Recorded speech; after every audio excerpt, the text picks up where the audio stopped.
Is there anybody out there? Excel Podcast. Excel Podcast. Facebook, DJ Mallorca Lee. So it just should be recording now. You see a recording sign on your side? Aye. I've not got my mask on, fuck's sake.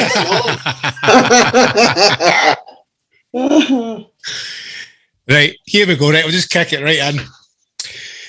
Welcome to another episode of the Excel Podcast. We've got my good friend, Mr. Robert Ferguson, a.k.a. Fergie. How you doing, mate? Unbelievable. Long time to do this, mate, huh? We've been trying for a while to put this together, haven't we? Wow. Technical stuff is not for me, man. I just seen you having a wee coffee there. Last time we went for a coffee, you ordered a coffee. I couldn't even remember. The last time I heard somebody ask for like bad coconut milk and the freshly squeezed virgin oil. I know, mate. I'm getting all above my station. If I asked for that and Lorna, I get fucking shot. What is in your coffee there? Or is it a coffee? It is a green tea matcha latte. Can you see that? It's green. Yeah. That looks like the Incredible Hulk's made it. That's a shite joke, innit? That's what I feel like when I fucking drink it, let me tell you. Is it good for you? Probably not as many as I drink now. It's giving me a wee bit of vodka in it in the morning, bye. Right, before we go too mental, this wee podcast thing is, I don't know, it's just interviewing guys that I respect and admire, and just getting a crack with them about their journey through music. So look into my eyes and we're going to take you way back to the very start. Obviously, you're where are you just now? Still in Las Vegas? I'm in Las Vegas. I am in a house with 4 walls now. I was in a caravan for a while. Fucking brilliant, but loved it. Just out in the open road? Just, yeah, I mean, yeah, when this lockdown happened, we sold everything, mate. We were like, fuck this. And, but we can get into that later, whatever. Yeah, we'll get to that. We're in a house at the minute, so we're in Vegas and we're out by the mountain. So that's why I look like a fucking mountain, man. You're looking good, man. You're looking good. You're looking happy. That's the main thing, isn't it? Certainly is, mate. So, like, going right back to like growing up and all that, where and when did music come into your life? Can you know, this is your life stuff, but you know, can you remember a time? It could be a song or, you know. First instance of music I would have been into would have been Anderson's Memorial Flute Band. That would have been the first music I would have heard when I was a nipper. You know, when they would have been out marching around the neighborhood and stuff like that. I don't know what answer you're looking for, but honestly, that probably would have been the first music that I would have heard. My mum and dad weren't real. They didn't really play music in the house. Uh-huh. They didn't. You know, they were working all the time trying to fucking pay for me and my brother, so there was no time for fucking music, mate. Fuck that. Get to work. So you never even had like a record player or anything like that in the house growing up? Never had a record player. There was one tape that I found when I was young. I don't know what age it was very young. It was called Rock Anthems with like Mark Bolan and stuff on it, and you know, stuff like that. And yeah. Uh-huh. So that would have been the first music that I consciously listened to, other than, you know, the marching bands. But that's, I mean, growing up in Northern Ireland, like the sort of marching bands and all that, is that when you're first kind of aware of like being moved by music and seeing what it can do to a crowd and all that? Totally, you know, and whatever side of the fence you sit on doesn't really matter. But you know, there's an energy comes from the bands, you know, whether it's you know, Catholic prayer or Protestant prayer, it doesn't really matter. Especially coming from Scotland or coming from Northern Ireland, there's an energy at them gatherings, you know what I mean? Yeah. And that music is just, it's powerful, you know. So that would have been the first kind of realization of there's like, what the fuck is going on here? Don't know what it is, but there's some sort of power there, you know. So Yeah, it's mad, isn't it? When you even like thinking about, you know, traditional music and all that as well, in it, like folk music as well. There's just something in it that just connects with you, doesn't it? there really, really is, you know, whether it's, you know, Celtic singers or whatever, there's just a deep rooted feeling and energy in there that, whether it's just someone singing, you know, and no instruments or whatever, there's just an energy. I don't know if everybody feels that, or just like people that are deeply into music and just emotional kind of content. And, you know, I feel it a lot. I mean, music moves me to tears quite often, which is, you know, an unbelievable thing. You know, it was only a few months ago, my wife said to me, I was playing some old stuff, you know, and she was, why are you crying? And I was like this music is, it's hard to explain to people. And she's a fucking music snob, mate. You know, she like loves really good music, like a lot of the old classic rock and stuff. You know, she gets music. Yeah. But trying to explain the old house music or the old rave music, you know, it's different. It's hard. I explain it to people, and they over here and they just look at me like I've fucking lost the plot, you know, when I'm trying to explain what it means to me and what it meant to all of us and this magic place that we all wear. And it's like they look at you as if to say you're fucking must be on something, mate. There's nowhere like that ever existed. Yeah. I'm like, fucking head, mate. I was there. I know.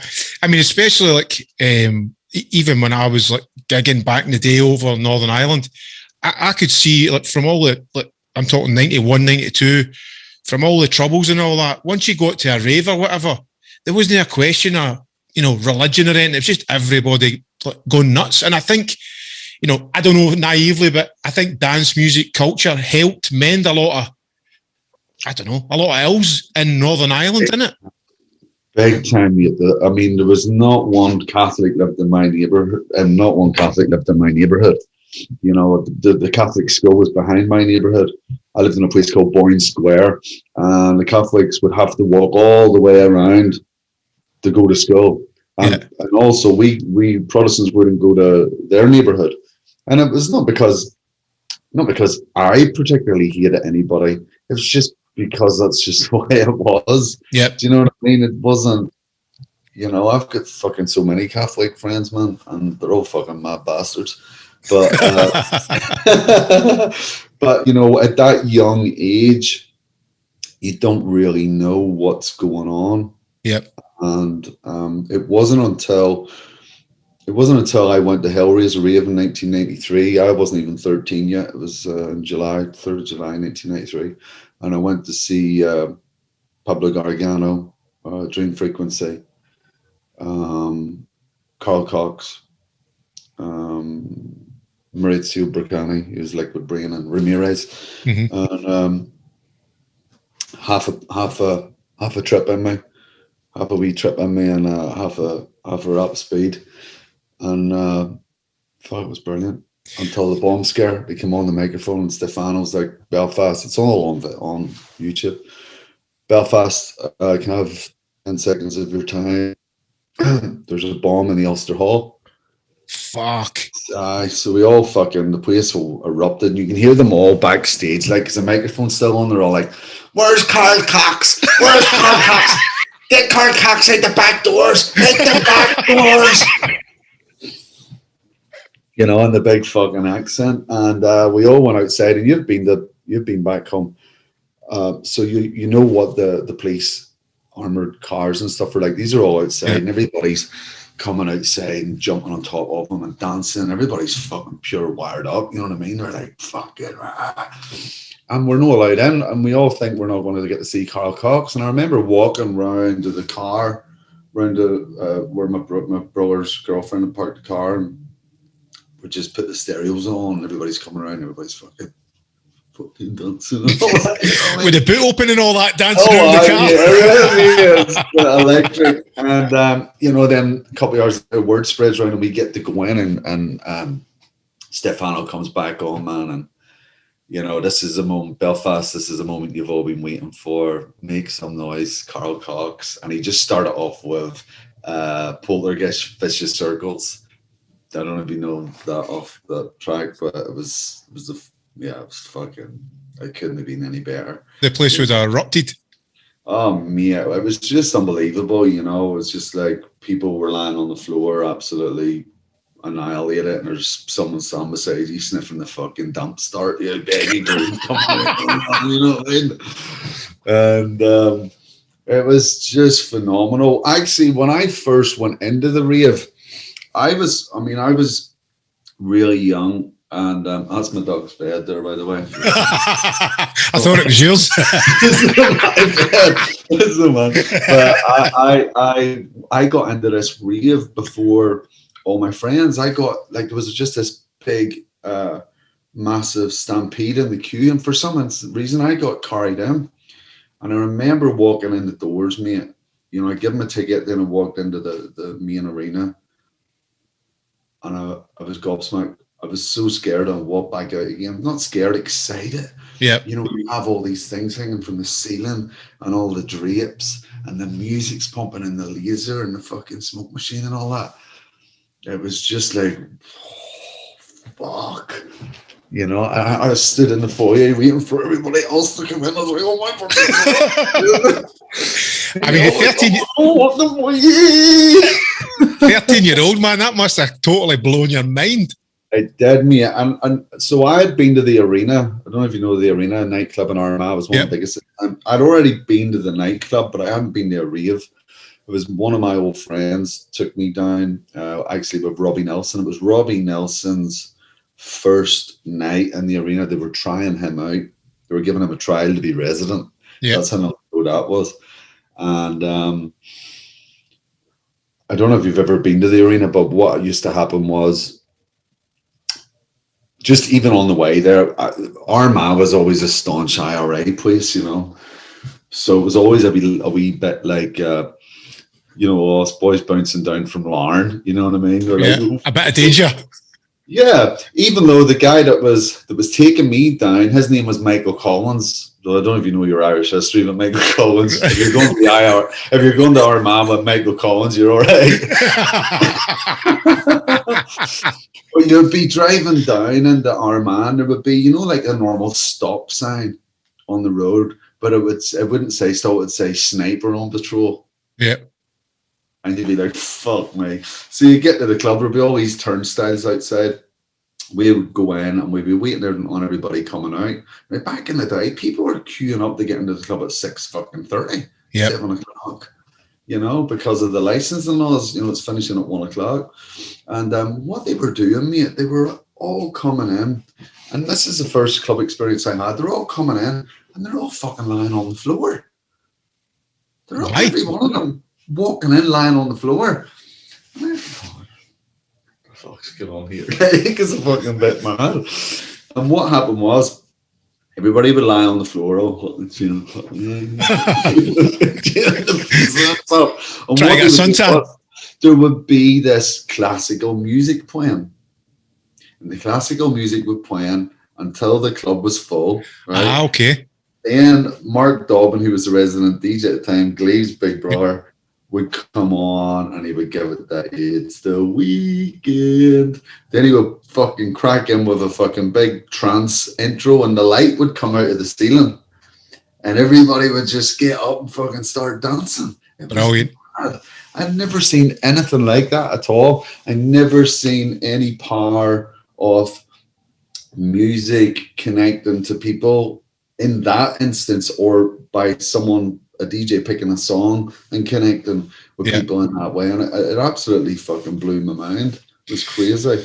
So, and that was before I went to the first rave. So I was so young. So is your brother, is Ken, is he a few years older than you? Are you getting smuggled in with him and his mates? Is that how it's coming about? You getting tapes, or they all talking about it and getting you fired up for it? Well, I got smuggled in with them, but not because he was into it before me. I gave my brother his first trip. I was selling acid at school. Yeah. And I gave him his first fucking trip. Me a flying key it was. Oh, brilliant. He's nobody fucking right since. He's still trying to find them. So we would we joined the band and all that, the band. We were in that for a very, very, very short period of time. It's just a rite of passageway, and Lauren, everybody joins the band and stuff like that. It just wasn't for us, we were more into the music, but we were in this Protestant band, and I remember we had started getting into trips and stuff, and what we did was I don't know if you know any about marching band uniforms, but They all have these white gloves up here. So we ripped the fucking white gloves off. We ripped the white gloves off the band uniform, and this is even worse. The disco we were going to was the fucking chapel disco.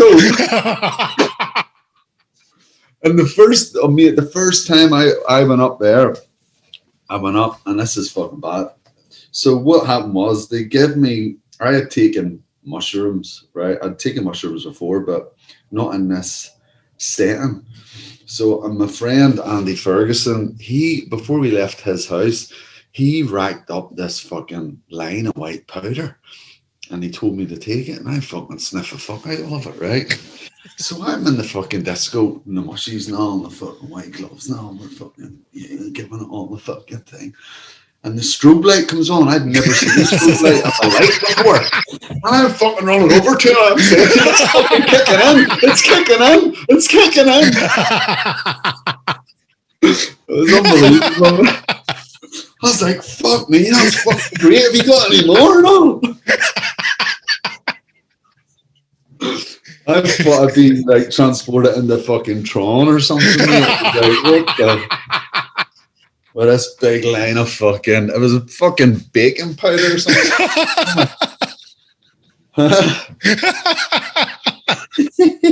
Best night of your life, still trying to chase that bus. Still went up before. I'm like, what brand was that baking powder you gave me? But them early days, man, Jesus, we were in the thick of it, and it came at such a perfect time because tension was so high back home. It was so high. It's like there was people getting pulled into, if you're in Belfast, it's not unknown to get pulled into a black cab and get murdered, just for being a Catholic or being a Protestant. Yeah. It was, and Scotland was crazy as well, you know what I mean? Well, I don't know if it's just the age and all that, but see, when I think about back in the day and all that, and even mad things like, I'm not really political, right? But then you think about Thatcher's Britain and the political unrest and all that was going on back home in the UK. The rave scene and all that was almost like a sort of backlash to that as well, innit? But then adding all the troubles in Northern Ireland to that madness as well. West Coast of Scotland was quite bad for sectarianism and all that as well, but obviously not as bad as, what you're dealing with. But it really was just a fucking, I don't know, just this big recipe for disaster, wasn't it? And the rave scene kind of, I don't know, just pushed back on it all and kind of helped fucking chill everybody out. It helped, it would have been much, much worse if, the people, didn't have that place to rebel to.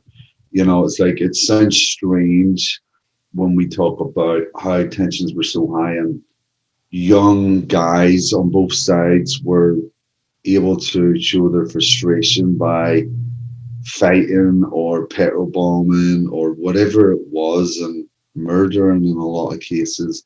But a lot of people chose to go to the raves and hug them instead. Yeah, just escape.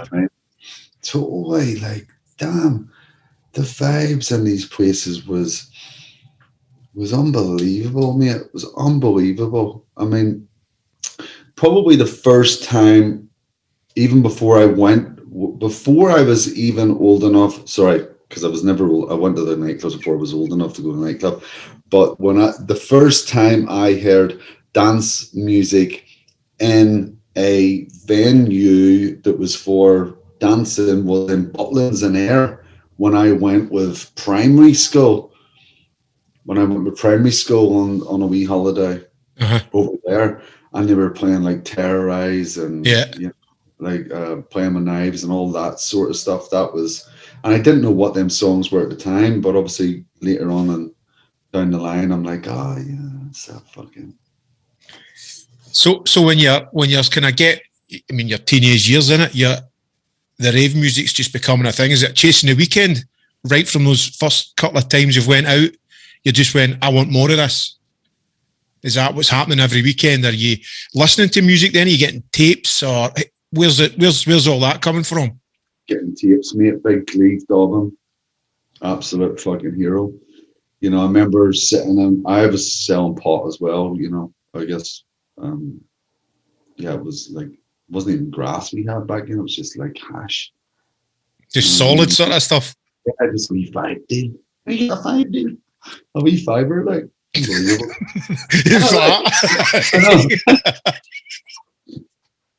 I know. And me and my brother, I was fortunate that my dad, you know, built me I got into DJing really, really quickly. And my dad built me a DJ booth in my bedroom, and you know, I had all my friends around me all spray painted my walls and stuff. It sounds awful, it was. But at the time, you probably thought it was the best thing ever. Yeah. So me and my brother used to try and DJ, and it sounded absolute crap. And we were like, how does Cleve make, you know, these, it sounds like one record, like this tape. There's no start and stop. It's like, and we were just fucking, we were fucking small, like fucking. You know what I mean? Sitting with these headphones on, you know, and sharing one headphone. Here, that, rewind that. Brilliant.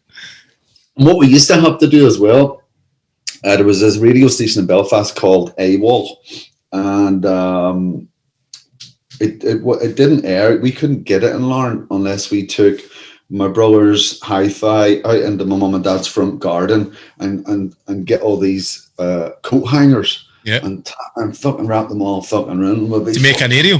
Get a C90 tape in and record it while you're holding aerial.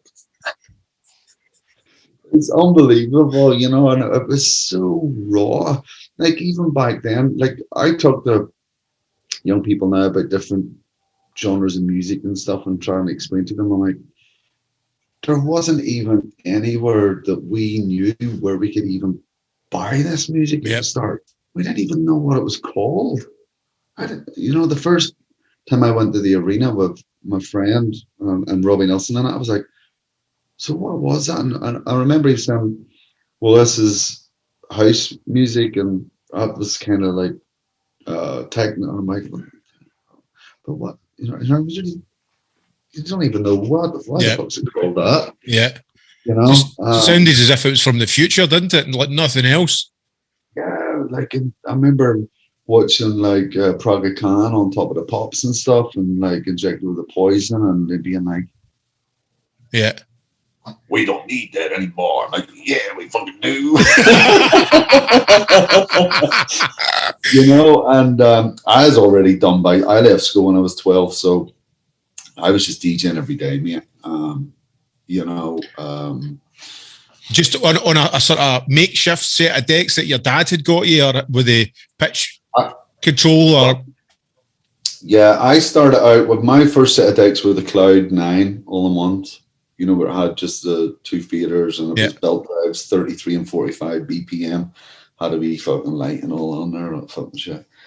And I had them, I bought them, they were £50 from Mark Dobbin's record store, Sounds Good Music, and couldn't mix, obviously. And I used to get the end of my cigarette box, you know, it's like, because obviously I was fucking smoking it.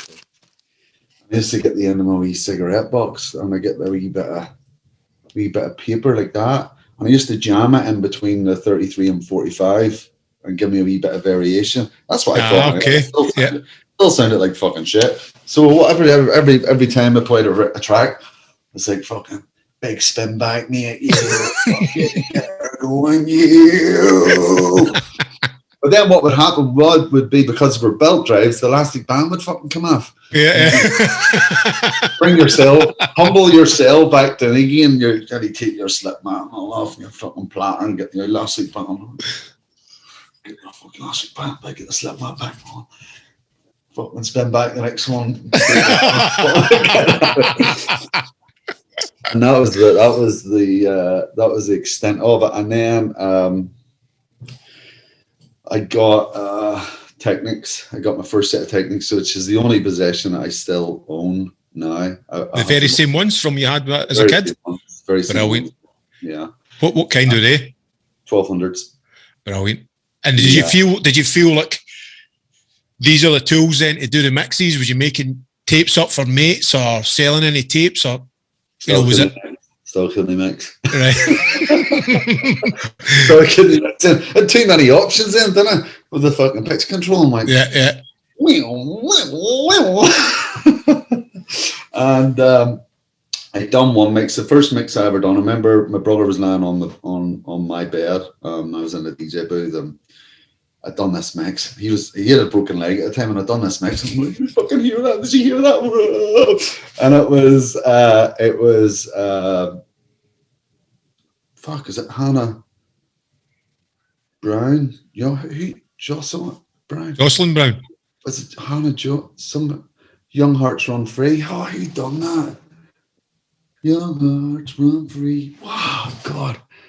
Was it like a big vocal housey kind of version? Yeah.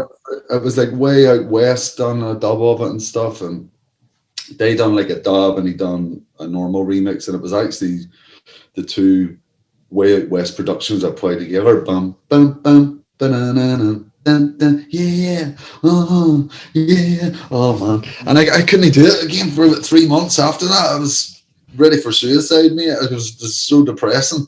I could not put two beats together again. Yeah.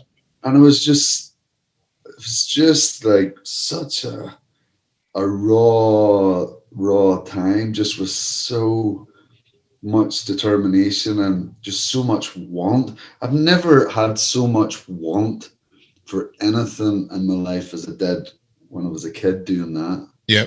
I used to play football for Northern Ireland schoolboys and stuff, and I loved football so much. But that was something that we done because that was just the normal thing to do. DJing, something that I wanted to do that not everybody was doing, you know. A lot of people probably didn't even know what a DJ was, other than maybe some guy in Radio 1 or something like that, you know, like the 70s DJ. It is so funny. Somebody posted a thing on my Instagram the other day, and it was like it was a message from years and years ago. I wish I could find it. Oh, here it is here. Oh, you can't even read it, can you? I see that. You need to read it out for us, mate. It says, I went to high school with Fergie. He quit school early to become a DJ. We told him he was mad. What the fuck do we know? That's right. You know, I remember it. You know, I had no interest in school, mate. I was worse at school than I was at mixing, for fuck's sake. And I was just never in class. You know, I was always like given this list of paper to deliver the fucking pencils and fucking rulers and shit. just to get you out of the class. Yeah, like, fuck, you're outside the fucking door now. You know what I mean? Yeah, they're fucking you. So I had a great time at school, but no, I didn't learn fuck all. So you're learning to mix, and I guess even, I don't know if it was the same for you, but back then you were kind of an outsider if you were like the DJ guy or the music guy. It was just like, he's a bit of a weirdo, you know, because nobody really got that, did they? Like that. Maybe a few, you were lucky if there's a couple of these in your group who was like mad for music, wanted to buy it, wanted to mix it. but it was kind of like you were like, I don't know, an outsider, definitely. It wasn't like now where everybody's a DJ and it's encouraged and it's a work and it's a job and it's a lifestyle. Where back then it was just like, you're a fucking weirdo. What are you doing? Totally. And it was, I seen a bit of that, but, you know, 1992, I first started being able to go to the raves just because they were not licensed premises or whatever.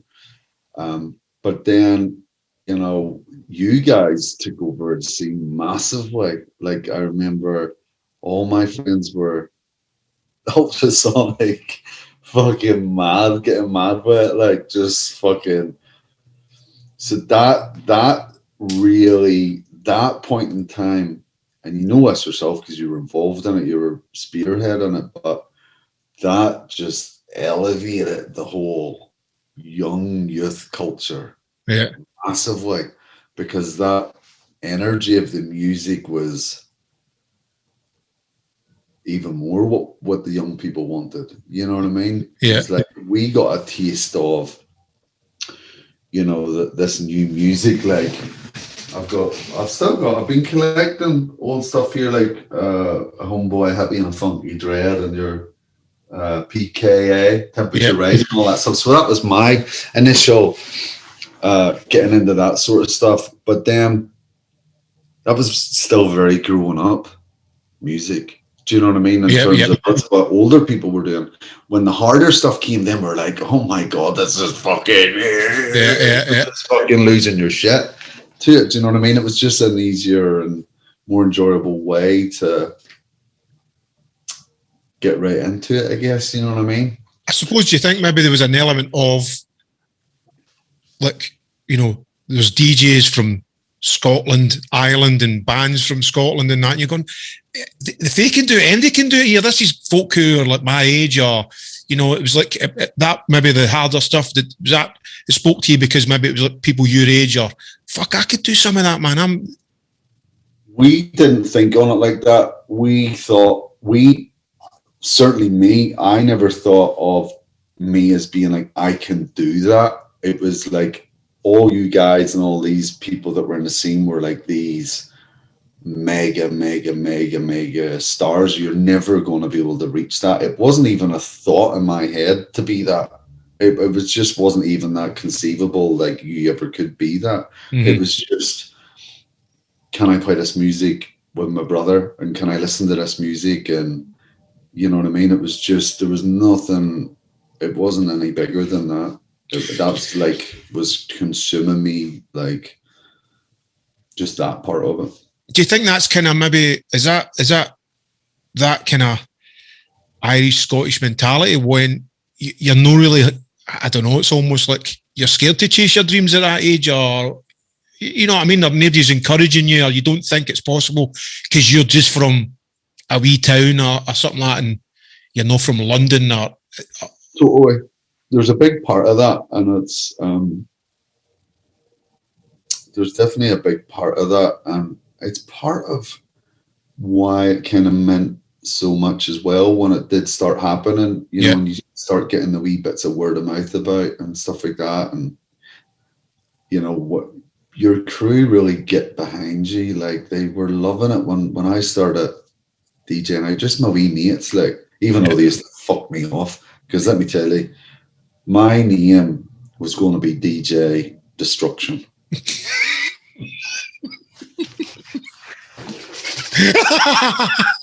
Mate, you fucking blown it. You should have kept that. I tried to keep it. I tried so hard. And everybody been coming up to me because I knew everybody from when I was playing football. I knew everybody in the neighbourhood. Like I might as well walk down the street with my hand up. Everybody back then did. Everybody knew everybody. Blah, blah, blah, blah. And I'd be DJing, and they'd be like, great set, Fergie. And I'm like, fucking DJ Destruction. Fuck's sake. And they keep coming up to me, you know. I'd see them in the street. No, there's wee Fergie, mate, good fucking set. No, what time, when are you next DJing again, Fergie? DJ Destruction. I'd be straight at them. And I had it all on the flyers and all, like, they wouldn't call me it, It was fucking so annoying. Brilliant. So I got stuck with this Fergie name. So can you remember what your first gig was? My first gig, it was a place called the Heather Dew, and it was my mate's 18th birthday party. So I would have been, he is like 4 or 5 years older than me, so, which was funny because it was in a place called Glenarm in Larne, and there was probably about 10 people at it. And my dad helped me pack up I still had the Cloud 9s at this stage. I didn't have the Technics yet. He had packed up the trailer with the speakers, hi-fi speakers, like fucking hi-fi speakers, fucking disco hi-fi speakers. It's crazy, but at that time, that's your shit, innit? That's what you're taking. You're rocking that. I had this light, I had this light and a rope light, and my dad helped me pack the trailer up and took me down to this bar, which was called the Heather Dew, which I didn't know was my fucking school teacher owned it. So I'm fucking in there like, and Mr. Dempsey's like, he's like, what the fuck's going on here? But my dad was with me, so it was okay. But that was the first ever disco I ever did, man.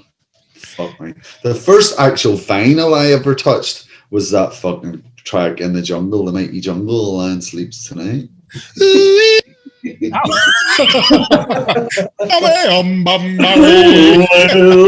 could probably play that in Vegas, mate. Fucking classic, man. Still stands up today. There's a big story about that on, I think it's at Netflix, about the guy that actually made that the family has only started getting paid for that now, millions and millions, because obviously look how many times it's been used in old movies and stuff. Yeah. It was Warner's or somewhere had to pay a lot of money out, so it was brilliant. Somebody was ripping them off back in the day or something. Now they've finally sorted it out. Yeah. Fucking textbook music industry, innit? I know, but you know them early days, man. Never. It's hard to describe it, innit? You know, there's maybe like wee videos and that kicking about and all that, but exactly what it meant to you being there and being part of something that you just felt was like, this is nothing like this has ever happened. This is different, innit? It's not like fucking everybody in denim headbanging and all that to rock music. This was like totally new, fresh. I mean, here's the thing. With like dance music culture and getting into that, was you ever did you get caught up in like skateboarding or BMXing, or did anything like that get your juices flowing? No, I had a skateboard. But I remember I was down on the Larne, down the promenade where we lived. We lived by the sea, and my skateboard, I was skating down the promenade, and the fucking skateboard went into the fucking sea. That was the end of that. Bye bye. My dad was pissed off at me now, but yeah, that was the end of my skateboarding days. That was it. What else was there? Bike. I had a mountain bike for a while. Really nice one. Just because my mate was fucking selling it, I think he sold it to me for £40. Yeah. And he chased me for the money for ages, mate. I was like, one lamp. Oh, my has to buy a new washing machine this week. You know what I mean? How long did I get my dog? Oh my God. One lie down there. One more. One lamp, like, you just want something so much and you're talking the biggest lot of shit. Like, shite to get it, I know. But it was this Mongoose, California. And it was like the first time they brought out these rare rims, and it had all the wee holes all the way around the rims, and the wee blue tube was poking through, like kill eyes. Didn't even do a wheelie on it, like get your check nuts on there, get some check on the back. You're fucking real. And the reason I was asking, because it was like, if that was like the first thing like DJing was the first thing you kind of got obsessed with, because sometimes usually, like skateboarding or BMX, there's something else that just kind of breakdancing and all that kind of nonsense, and then boom, but you're just straight into the DJing and the mixing. Kay's catalogue, I was into that there when I was really young. Oh, aye. The underwear section, beautiful. Oh, fuck me.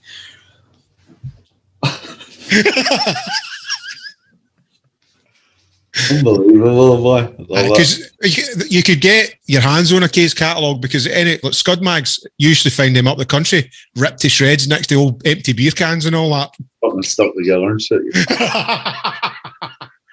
Like even when I used to go and visit my granny and granda, you know, he would have the papers, read the papers, but for some they would score it to page 3, boy. Aye. They always fucking score it, and they weren't even religious, like. Just like, that's terrible. They just must have been for me, like, I don't know, fucking. Something you're just like.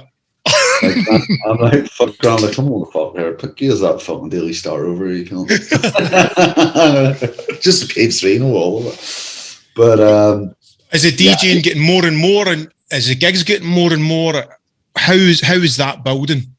So I've done them wee discos, and then we started putting on events with my friends, you know, and unbelievably, I was getting paid £50 from my friends. That's great, getting a wage back then. It was unbelievable, mate. I was getting £50.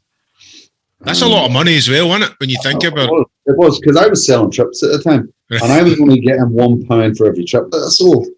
So I'm like, this DJ's the ticket, mate. You know what I mean? You're not making much money off selling a 5 deal, are you? You know what I mean? 50p or something. Get caught with or fucking doing a fucking 5 stretch for 50p. You know, but it was the kudos, you know, it was like, it was all part of it. You couldn't take one instance of it away. It was all part of it. It was all part of, you know, the Fergie thing, and people weren't allowed to hang about with me then, you know, because I'm fucking rolling up fucking joints now. You know, my wee fucking curtains are all growing like a wee deer that's growing as fucking, my wee rave gear's growing, and my wee Dossy Posse jacket and all fucking brilliant. You know, I'm loving it with my feelers and all, man, and I'm just like, my shit don't stink. And you're just like a walking fucking rave machine. You're doing your life, what you're talking about, and just your clothes and your dancing. And I know this is going to sound really cliche and cheesy, but when we all talked about it, it was, rave is our religion. Aye. And that was said all the time. And it sounds so cheesy to say it now, but then that was our belief, and that was how strongly we felt about it. Like, it wasn't a choice. It wasn't like there was nothing else mattered. There was just nothing. The music, fuck, is the music, mate. The music, just the connection. And it's all me talking about them times back then, is me being able to have lived, you know, 27 years now of life, and being able to try and articulate what I was thinking back then. Yep. But I would never have been able to articulate it in this way. Yep. All you would have just said is, it's fucking brilliant. This is a religion. That's all you would have said. You wouldn't have known how to say anything else about it, because you just were a fucking kid. Aye, no, you're absolutely right. You know, there was no way of expressing yourself other than fucking. Yeah, and I mean, even listening to you saying that, and again, you probably never even thought it back then, but back then you couldn't. You could tell somebody that raves your religion, because you know for a fact, if you told somebody you were Catholic or Protestant, if you said that in the wrong company, that's big trouble. So telling somebody raves your religion, it's just like, you know, there's no any hassle there. It's just fucking yes. Totally, you know, totally, big time. And it was, people don't realise that they don't live in Scotland or Northern Ireland. It was something that you were asked a lot. Yep. And I got asked it a lot when I went to Birmingham when I was 16. It was something I got asked a lot. But I was more scared of Birmingham than I was in Belfast. Yeah. Well, we can get to how you got there. So, like, how did that come about? You know, like you're doing more gigs and DJing, and you're meeting more people. You know, for people that maybe don't know, you know, you can maybe. Yeah, so basically, you know, I'd started doing my own little parties with friends and getting £50. That materialized very, very, very quickly. I started working in a place in Antrim called the Airport 2000. They were paying me £25 a gig on a Friday night. Obviously, my rate had gone down a wee bit from the mates paying me 50 a bit, you know what I'm saying? I'll do you that deal, guys. But this place was crazy. It had like all the paramilitaries going there, and the police wouldn't even go there, mate. It was that rough. I mean, I remember coming out one night with my brother, and there was half a fucking ear lying on the ground outside, and somebody had a big gorge cutting out of the back of their neck with a bottle. It was mad. And one of the first nights I played in there, what was the song? I used to start off with da, da, da, Dum, dum, dum, dum. 2001 Space Odyssey. Yes, I actually bought that record in Stirling. What's the record store in Stirling? And in the early 90s, there was some fucking stepping. I can't remember. I bought this record, and I bought a load of stuff on Evolution Records and all that stuff. And I used to play that, and the fucking electric went off. The whole fucking electric went off in the club. And these guys, these are all skinheads, mate. You know what I mean? You don't want the electric going off in this club. Yeah. And they're throwing all these chairs in the DJ booth, and they're drinking these big bottles. Remember the big pint bottles of Harp? Yeah, that's right. Yeah. All these big bottles. Me and my brothers fucking must have. It's not even your fault. You're just getting the blame, isn't it? It's the DJ's fault. Totally, and it's just absolute carnage. But so that was one of my first experiences of playing in the big club, which didn't like that. I'm like, fucking pay your electric bill, you can't. Yeah. But so I played up there, and that was my spot. You know, in the meantime, Cold Waterhouse had opened. Yeah. Which was our big nightclub in Larne. And although I was DJing up there, they wouldn't let me in the Cold Waterhouse. How that? Mark wouldn't let me in because I was so young. I was like 13. Okay, they clocked your age. Aye, but I was DJing that. They just didn't care at the other place. And they wouldn't let me in unless I was working. So I had to get a job in there because all the DJs were going there. What was you glass collecting in there? I was glass collecting. I got glass collecting, cleaned up. Did we speak about this before? Did I not meet you? And this is when you were working there or something. I'm sure we had like briefly met or anything like that. I don't know. I don't know. That was a long time. Cold Waterhouse. That's the same exit 15. That's Cold Waterhouse, or am I getting mixed up? No, that's something different. So right. That's exit 15's in Dungannon. Right. So that to your story, there's another Fergie. Ah, okay. Well, so maybe that's what it is. But I hope you don't think you're interviewing him, do you? You're like, talk about Tony. I'm like, who?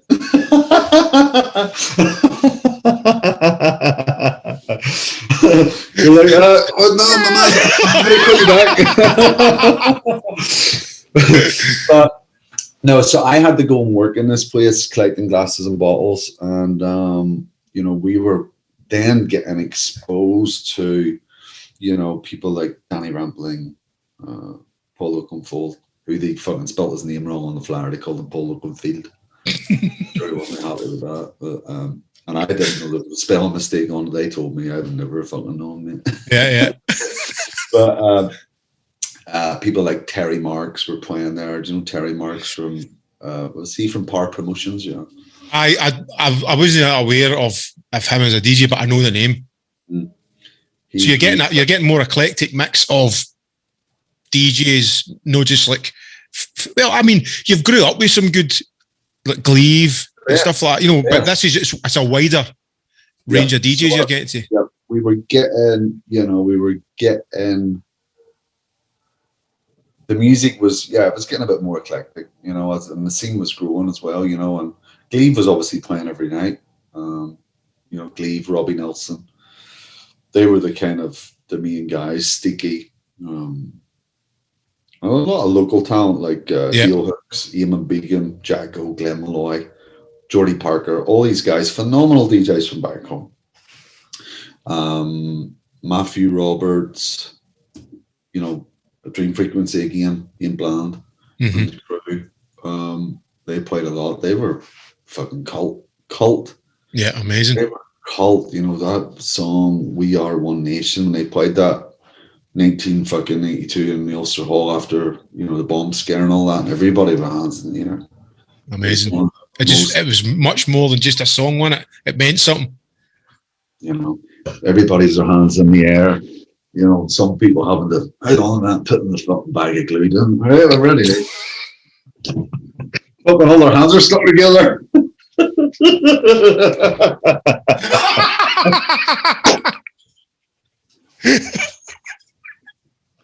Walking out like that. Oh, you have to laugh. It was so makeshift, but it was beautiful. Yeah. You know, so I was working in there, and hearing and listening to even more DJs kind of thing and more music. It was like I always go back to this point. We're talking about Kay's catalog and stuff, and that was just like a young guy, like not knowing what your fucking dick's for, but you know it's for something good, like, you know. Yeah. It's not right. And then the next stage of that was, I remember, and they used to make me wear a red boiler suit. A red boiler suit? Was that the uniform for the work there? That was the uniform. And Mark Dobbin's dad still has it. Brilliant. Boiler suit. And I remember walking around in there and just... Do you remember Calvin Klein brought that first perfume out? What was it? Calvin Klein 1 or something like that? CK1. Aye.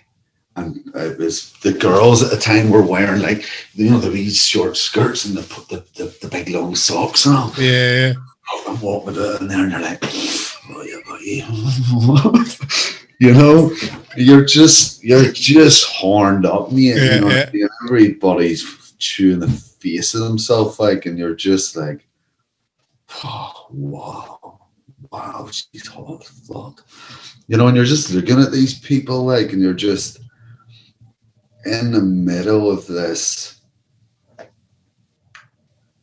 just can't even explain it. Just this melting pot of energy and just raw creativity, you know. It was, and I love that music more than that period of music more than any other music. It's rawness, it's simplicity.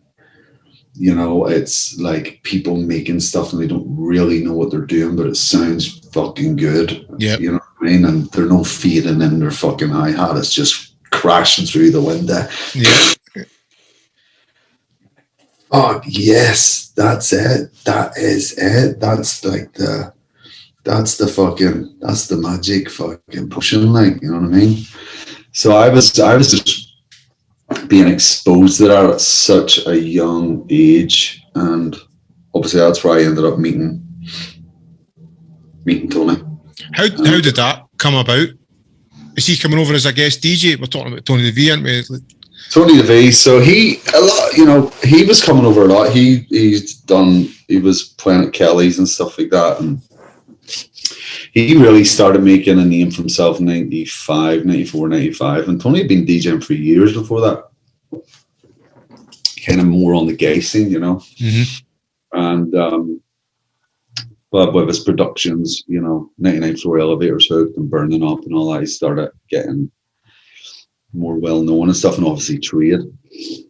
Are you buying these records? Are you aware of him as a DJ and an artist? Yeah. I was buying these records, and when he had played 2 times before I was working in Coldwater, and I was still DJing up at the nightclub in Belfast, the scary one where the police wouldn't go to. Yeah. And I would never take a night off to go and see some other fucking DJ, man. Fuck me. I thought, spin back king. That's it. Plus, you were getting paid. Getting paid, thinking about getting laid, smoking fucking like poppers, and just loving it, mate. I'll tell you one more story before I go on to the Tony thing. But my best friend, Rab, big Rab, absolute. Well, his nickname was Rab Animal, actually. That was his surname. Unbelievable. So he would come up there to me, up with me every rave I done or every party. He would always be with me, but he would always fall asleep. Always. And every week he would be up here and he would fall asleep. Like on the clock, he would fall asleep. And the doorman would get, all the bouncers would get all these bottles and tie them all around his feet, tie everything around him, and he would be like, he would have the bottle of the poppers up his nose. He would have the bottle of the poppers up his nose, never enough. You know what I mean? And they would wake him up, they'd put a bad boy in his mouth, and he'd be like, and he'd be waking up with the poppers now, and it'd be just absolute carnage, you know what I mean? And it was just mad stuff. Do you know what I mean? It was just fucking hilarious. But yeah, going back to cold water, sorry. So the third time Tony was playing, I was working in the place at the time, and I was like, I asked Mark Dobbin, could I have the night off? I would like to, just experience Tony, do you know what I mean? And he let me. And he says to me, well, I'm going to let you have the night off. I was still fucking, wasn't even 15 yet. He says, you're going to have to stay in the DJ booth all night. I'm like, great. That was him looking out for you. Yeah, I was like, great, mate, happy days. So, and I met him, and unbelievable. I mean, how he didn't tell me to get the fuck out of the DJ booth, I don't know. Every record, mate. What's that called, mate? Oh, what's that you called me? I'm fucking writing all this fucking shit down. And he never told me to fuck off or stop pestering him or anything. Like every fucking record, mate. You're just buzzing about him like a mad fucking wasp. And buzzing. I remember he started with Transformer 2, Just Can't Get Enough. And I was like, fuck. He's playing K-Dog, The Night Train and all that, you know. Quench and like all the big bad boys, you know. And after, he absolutely killed it. He always did. But after his set, I'm like, I'll help you with your records. So for people who don't know, most nightclubs back then in Scotland and in Ireland were in a hotel facility generally. A lot of them. So Coldwater is a hotel attached to it. So I was like, I'll help you with records up to your room, Fucking leaving the DJ booth, carrying records up to this fucking room, and I'm sitting in his room talking to him, just me and him.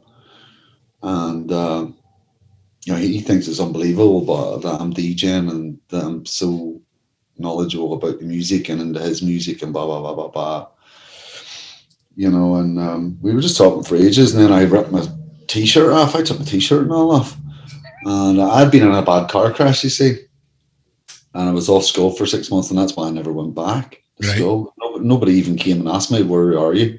Come back to school. There must have been like happy days. We come. So they went back, and anyway, my ribs are all out of place here, and I ripped my old t-shirt and all off, and I grabbed Tony's hand, put it on, and he comes he pulls his hand away, and I was like, fuck me, he's a bit weird, isn't he? Not me. I was like, didn't think anything of it. Yeah. And I got his number and all that there, and he wasn't staying over. He was just chilling out in his hotel room. He was going to get picked up to go to the airport because he always had to fly back and do trade in London early hours of Sunday morning. He would never really cancel a set there. And I went back down into the party. The nightclub had closed, but there was this wee room underneath the stairs. Where do all the flies go in the winter time? Down in the wee room underneath the stairs.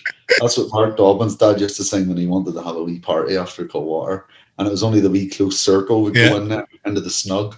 We would just stay in there for days, mate. And I go back down in there, and they're all in there.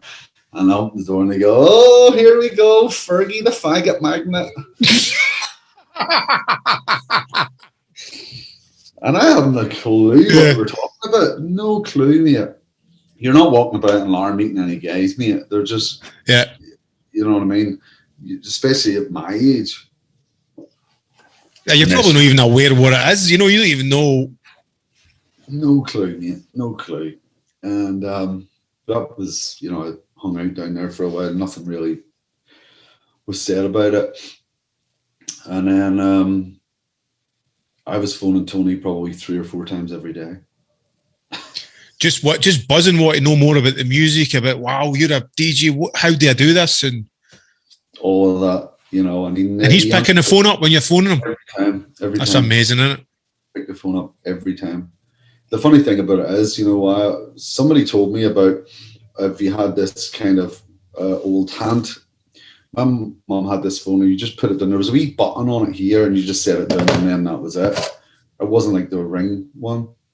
But someone told me if you do this code, like if you tap the receiver, the button, no, it turns it on and off. Do you get a free phone call? I get a free phone call. I don't know what happened. It wasn't free. My motherfucker was going to kick me out. It definitely wasn't free, like. But yeah, I used to phone him 3 or 4 times a day, if not more. And what happened was then he started, every time he came over to Ireland to play, he would have stayed at my mum's. He would have then started staying at my mum and dad's house, and he got to know my mum and dad, and you know. So when the time came that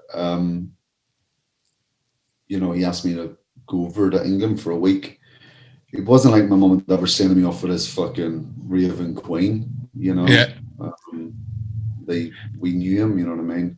It was by this time, was he a family friend kind of thing? Totally. You know, he signed. He actually became my guardian when I went over there. You know, I was only 16. That's amazing. Yeah, I'm only meant to stay for a week. What was his? Is it you saying, "Can I come over and see what it's like over there," or is he saying, "I think it'd be good if you come over and see what it's like in other clubs"? How's that coming about? What's going on there? That's exactly what it was, you know, and it's kind of crazy that none of my age was thought of as a deterrent, you know, or something that shouldn't happen, you know.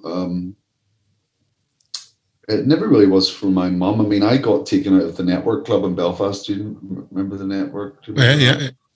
I got taken out of that when I was 14, and Mum and Dad had to come and pick me up at the police station. I was DJing in there. And the police came in and busted the place, and they came up the turntables, told me to turn the music off. Underage, but I tried to make up a fake date of birth. I'm like fucking me myself out to be about 10. They took me to the police station. Mum and Dad had to come pick me up. 12th of July, 1942. And that was the first time I got taken by the police for being in an underage or being underage in the venue. But skip that. I don't know why I went back to that. But yeah, so when I was in England, before I went to England, it was never considered that I was so young. And I don't know. Tony never looked. I think because I was so involved. I was DJing. He met me in a nightclub. I was doing stuff, and it was all, you know. He invited me over for a week, and funnily enough, the first night he took me out, I got fucking arrested again. What happened there? Oh, this is funny as fuck. So he took me to. He was doing a place in Sheffield called the Lead Mill. Really, really revered club, and it was like him, John the Police Women, and Mark Moore was playing. I remember because I'll never forget this night, and got his record boxes out of the trunk of the car, and we're going to start walking into the club, and you know, Tony says to me, he'd done that many gigs, he would take a wee bomb of speed, you know what I mean, and he was like, "Oh, can you get me a bomb out of the glove box?" I'm like, "I'm fucking go and get you a bomb." I don't know what I'm doing, mate, you know what I'm saying? So I'm sitting in the car, and I have to say, I only had drugs with only once the whole time I've known him, but this wasn't it. So he sent me to the car. I go into the glove box, passenger seat, open the glove box, get the fucking bag out, fucking making a bomb of speed in the Rizla, getting her all sorted, and the car door gets opened. And the fucking guy's like, it's like, he goes to me, and I still don't know to this day where I got this word from, because this word was not in my vocabulary then. And it isn't in it now, but I don't know where I got it from. They said to me, what's that? And I go, glucose. Glucose. I don't even know what glucose is. But I had this powder, and they took me out of the car. They didn't lock Tony's car. They didn't take him the keys. They didn't tell him where I was going. They didn't do anything. They just took me to the police station. They had been on a massive stakeout. You're in the car yourself. You nipped out to the car to do it, right? Okay. Yeah. They took me. They didn't tell Tony. They didn't take him his keys. They certainly didn't take him his wee bomb of speed. He must have been in there.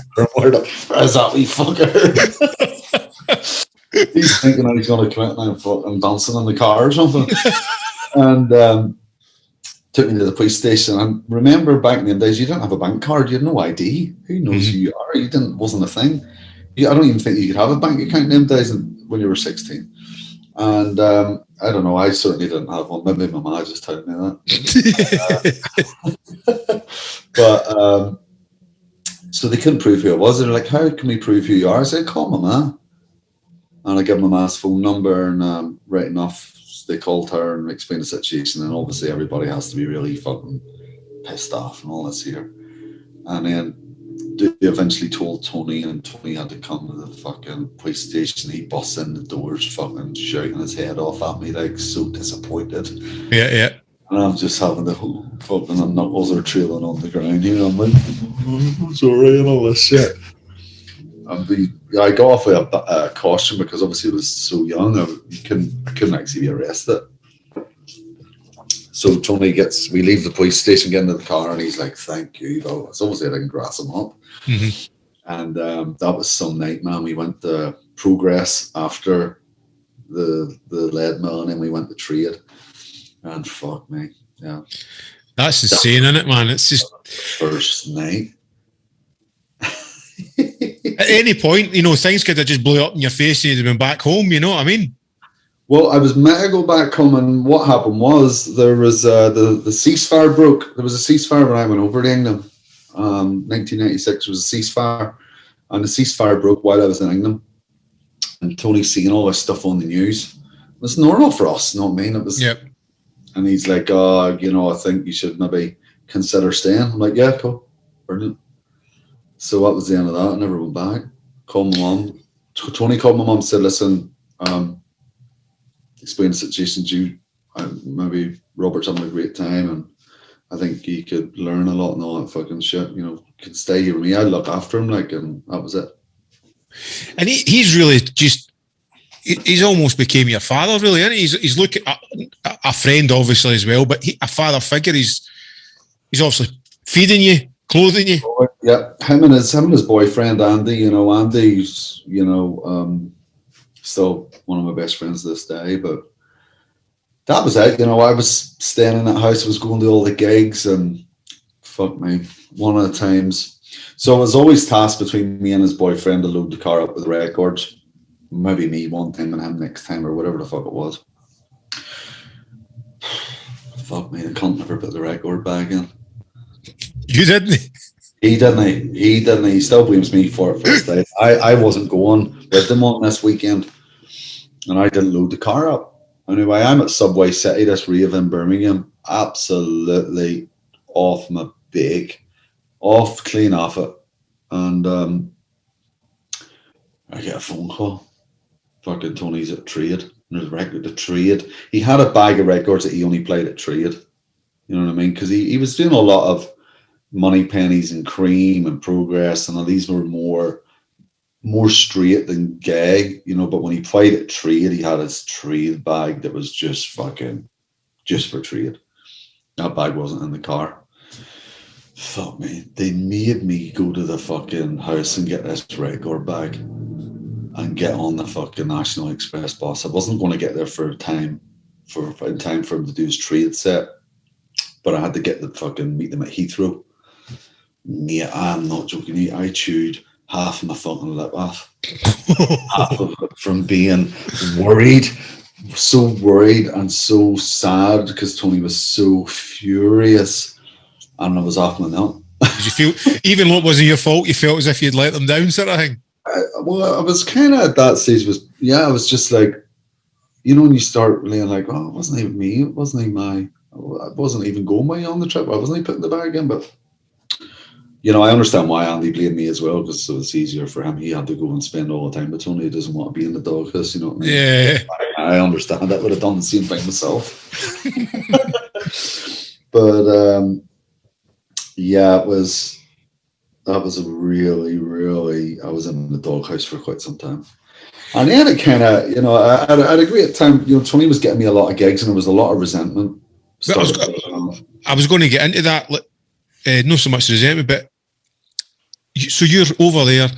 Is he kind of like tutoring you and DJing? You're still mixing every spare minute. Is he saying you should try and do some more gigs? Is he helping you getting gigs? How's the gigs coming about? So he was started helping me DJ. And one of the, he used to get me to make him a CD. I used to DJ up in his bedroom. That's where his setup was. And it was brilliant to see how the mixer and the best acts when they brought out this kind of, when they used to, this new thing that cut out the bass and the mid, the treble. And it was just more of a gradual thing, this big rotary thing, rather than just turning the bass off the graphic. It was brilliant. And he used to get me to go and make a mix CD of his promos that he would get sent so as he could listen to the promos on the way to the gig. Yeah. I would do these mixes and he would fucking eject it and fucking throw it out the window. I'm like, the fuck are you doing that? It's fucking made that for you, cunt. And he would throw it out if he heard me pushing the record ring. Yeah. Or fucking giving it the... If he heard it, he would throw it out. And he's like, he really taught me to learn just to use the pitch. Never touch the... I learned that and I always stuck with it.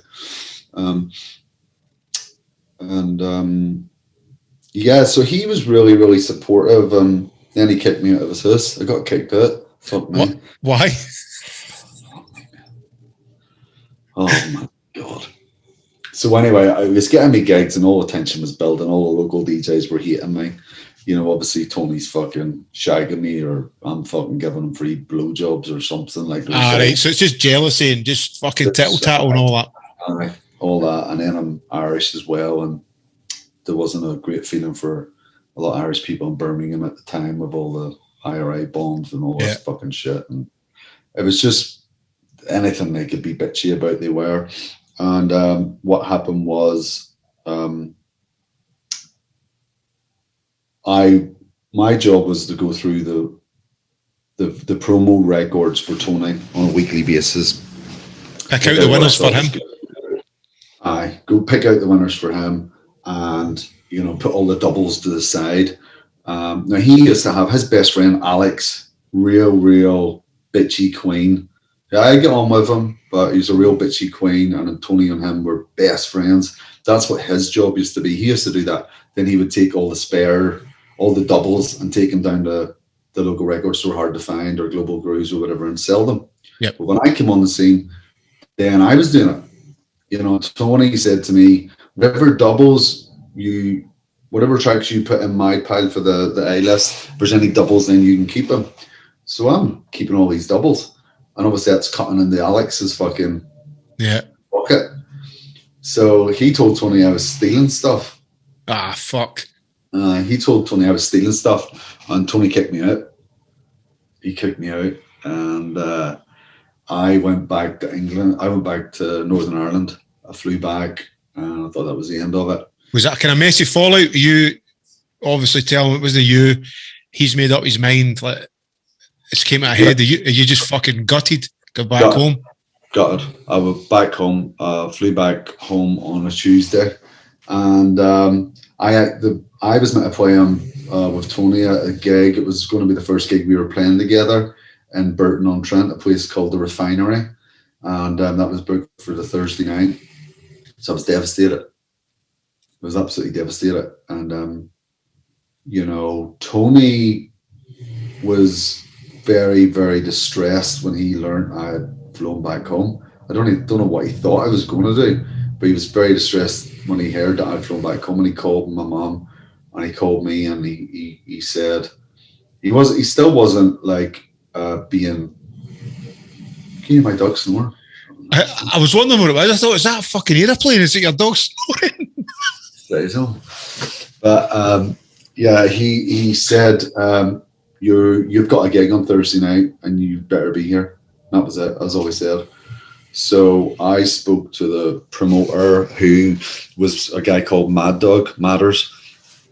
And this was the guy that started Sunday Central, but this was before Sunday Central. And he paid my flight to come back. He used my DJ fee and paid my flight. And that was it. Flew back over, done the gig, absolutely brilliant. Had a conversation with Tony in the car, and he acknowledged that he knew I wasn't stealing the stuff, but Alex was such a strong friend of his. Like, it would have been harder for him to not go with Alex. Mm-hmm. You know what I mean? Yeah, but it got sorted out, but I still was kicked out of the house. Yeah. So I had to find somewhere to live. So I'd met a few people there, a couple of gay guys, and this one gay guy let me stay in his house, and wasn't good. It wasn't good. There was all sorts of action that was wanting to be taken. I was expected to take part in, which a wee bit more sinister than Tony looking after you, sort of thing. This was like fucking. You need to start paying in sweat, boy. that didn't go down too well. And then I had one more friend. I don't mind saying his name because I say this to him all the time and he loves it. And his name is Mantis. And you know, I called him. I was like, Mantis, can I come and stay at your house? And he goes, only if I can stay on top of you.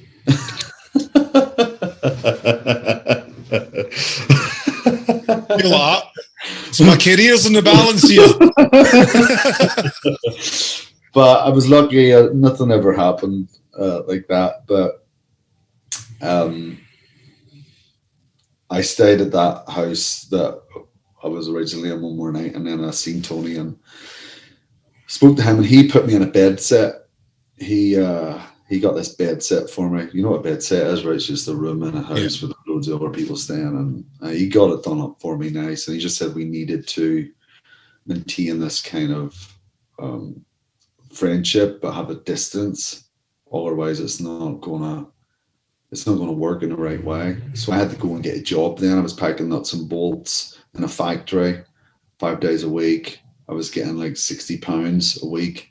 My bed set rent was 40, and then spending the rest on fucking 20 fucking Berkeley fucking. So it was really, really hard them times. There was no electric in this bed set. There was nothing. It just went downhill. Yeah. And but I started getting gigs. I wouldn't say on my own. Tony was still very much. If Tony couldn't do a gig, he'd be like, "Why don't you try this? We got."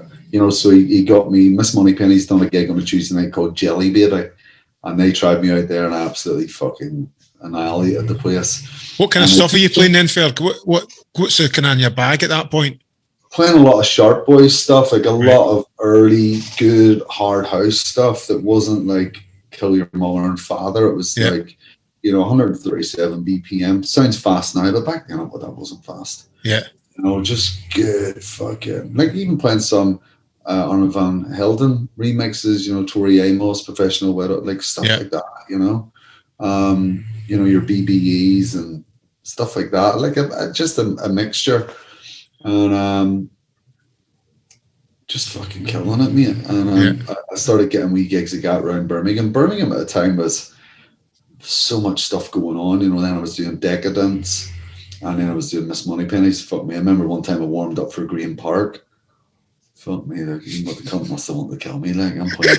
You just bush it out. Just didn't know, mate. Just didn't know, you know. Just did not know. And again, back then, did you feel you're still pretty much cutting your teeth and you're learning your trade, and because it's not until you do it, and like you fucking smash out before somebody else, and then somebody goes, wait a minute, there's a structure, you need to think and all that.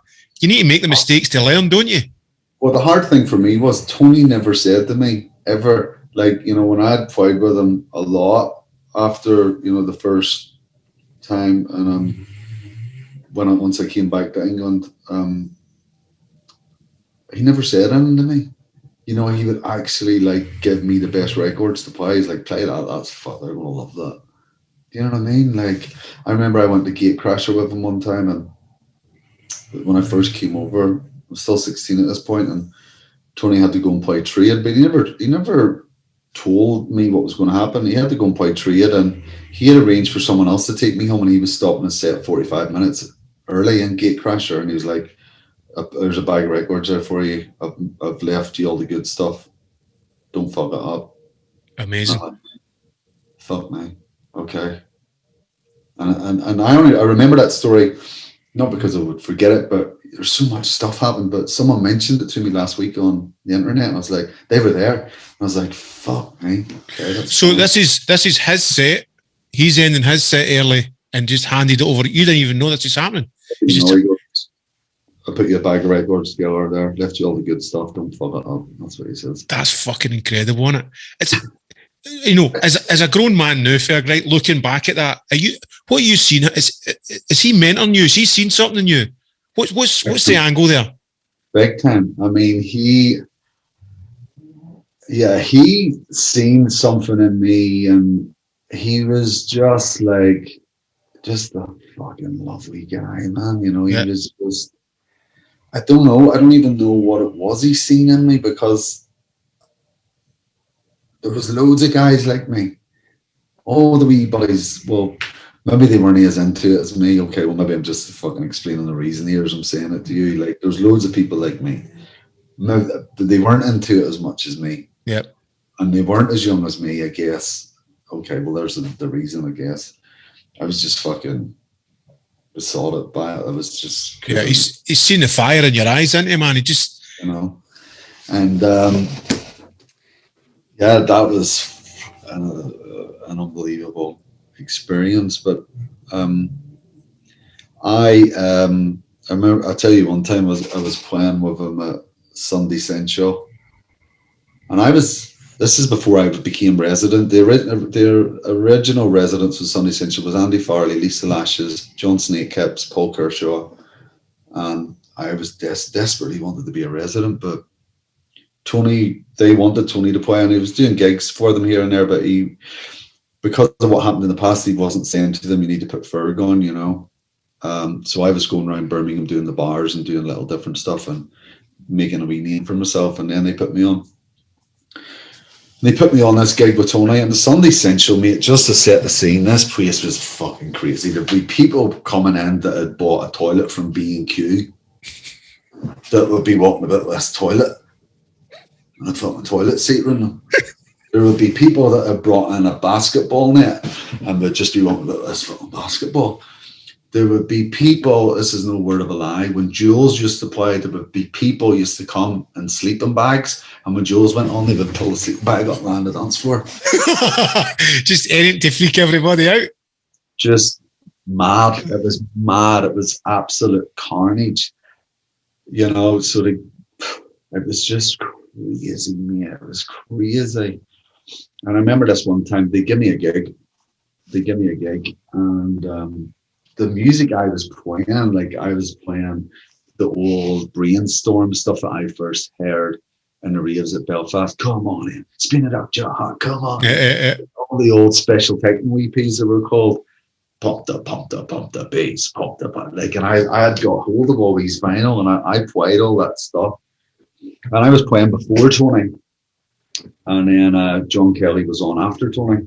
So I do my set, Tony comes in, and I'm fucking getting wasted, getting fucking on the drink and all that, getting ready to finish my set, because I know I'm getting on the dance floor to get fucking annihilated, like, you know what I mean? And I'm on there, Tony, on the dance floor, Hey, fucking showing Tony I'm having a good time and all that. Tony goes to me, he goes, "Where's me in the DJ booth?" And it's loud as fucking there, mate.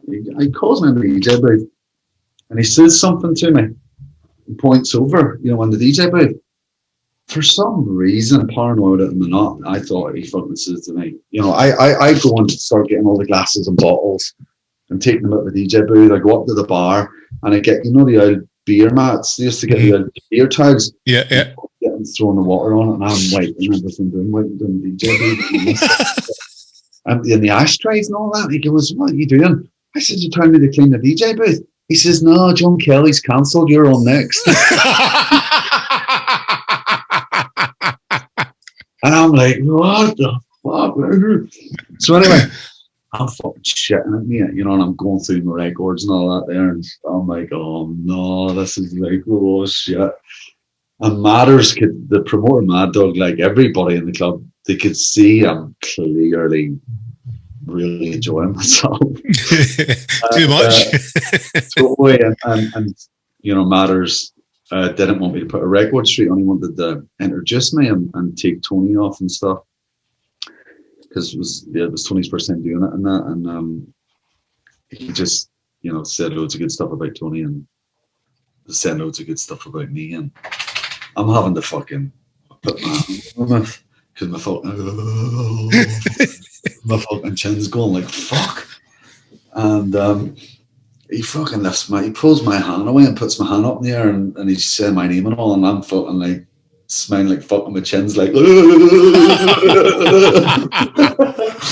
the place was just fucking erupting me, and I go on and start DJing, and the whole place was with me, and I'm like fucking mixing and putting my hand and like fucking it's just a phenomenal. You can't even make that stuff up, it's just do you think the ravers seen something in you? They've seen a guy their age that they can relate to? Because back then as well, I think the DJs were all 30s, 40s, and they're playing to teenagers, where they're looking up and they're seeing a teenager playing the tunes. You could be their mate, you were their mate, and they're just identified with you.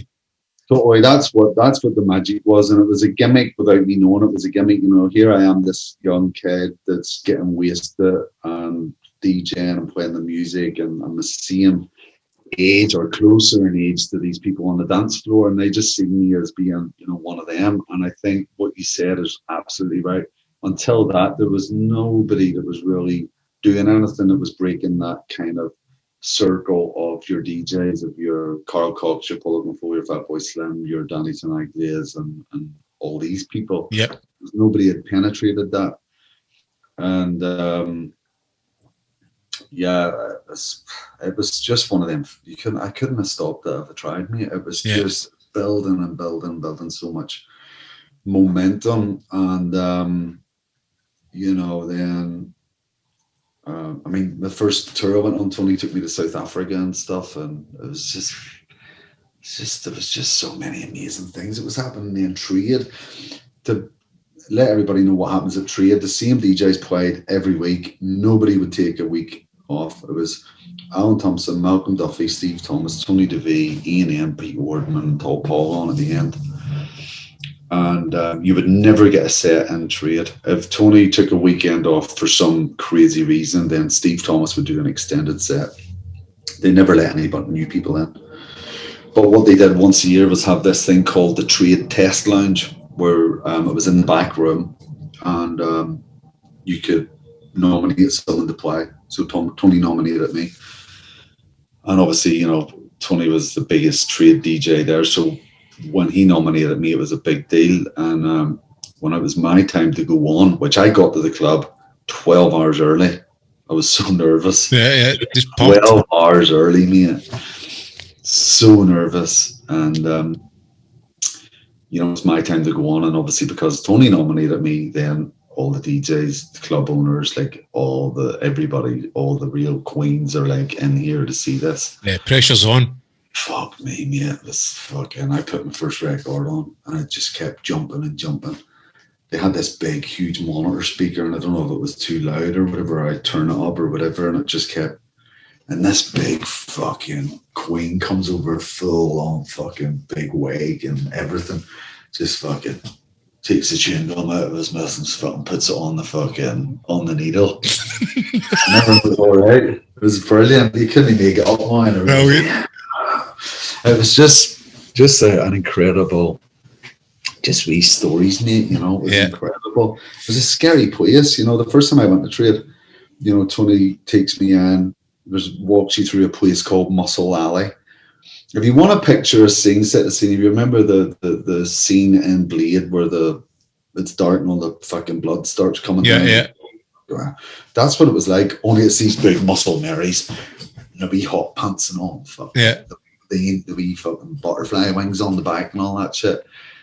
And it was very, very intense, very, you know, and they're kissing and stuff like that. And it's like, it's real hardcore stuff. Mm-hmm. But I didn't really think anything of it until I fucking threw a pill in me and I'm fucking dancing when I take my top off and all, and I'm fucking getting out. And then I'm like, it really set into me. I'm like,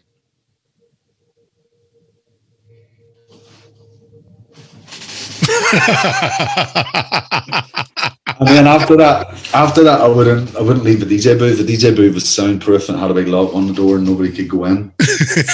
And that was me. I was like, that was my first time at trade, and I fucking hated it. And they could really tell that I was having trouble with it. And you know, the owner Lawrence Malice came in, who's just a phenomenal guy. He just said to me, he said, listen, you know, it is what it is, blah, blah, blah, blah, blah. If anybody says anything to you, just give them a kiss and that's fine. So that's what I did. You know, I just fucking started hugging people and kissing them. And everybody loved me and it was totally fine. Brilliant. But the Sharp Boys came in. I had been playing loads of their record, loved them, as I mentioned earlier. So I was so excited to meet them, Stephen and George. And I'm telling them this, and I love you guys. Blah, blah, blah. They're like, oh, okay, hold on. And we went and got me a t-shirt, Sharp Boys t-shirt. And they're like, yeah, put this on. And I'm like, get the fucking top off again, get the wee nipples and all it, you know what I mean? Get the fucking t-shirt on me there. And I'm walking about with the Sharp Boys t-shirt on, so proud and like, yeah, I fucking love these guys. And later on the way home in the car, Tony goes, you know, like like you're basically an advertisement telling everybody that they're fucking you, right? That's what they do. They give their little chicken the t-shirt so as everybody knows that you're their meat. Okay, now. Oh yeah. Just for your free t-shirt. No. Oh, great times. But yeah, and you know and I did get the privilege of doing a Tony set when he wasn't there, obviously because of the connection. So Lawrence was like, okay, you know, we're gonna give Fergie Tony's set, you know, when he had I don't know where he was, maybe he went to America or something like that. And, you know, at that I was always trying to break out of the hard house thing, trying to be more crossover from just playing hard house stuff. Yeah. Did there come a time when, because you very much rode the crest of the wave with that hard house scene, didn't you? And then obviously there came a time when you've went, nah, I want to do a wee bit more than this.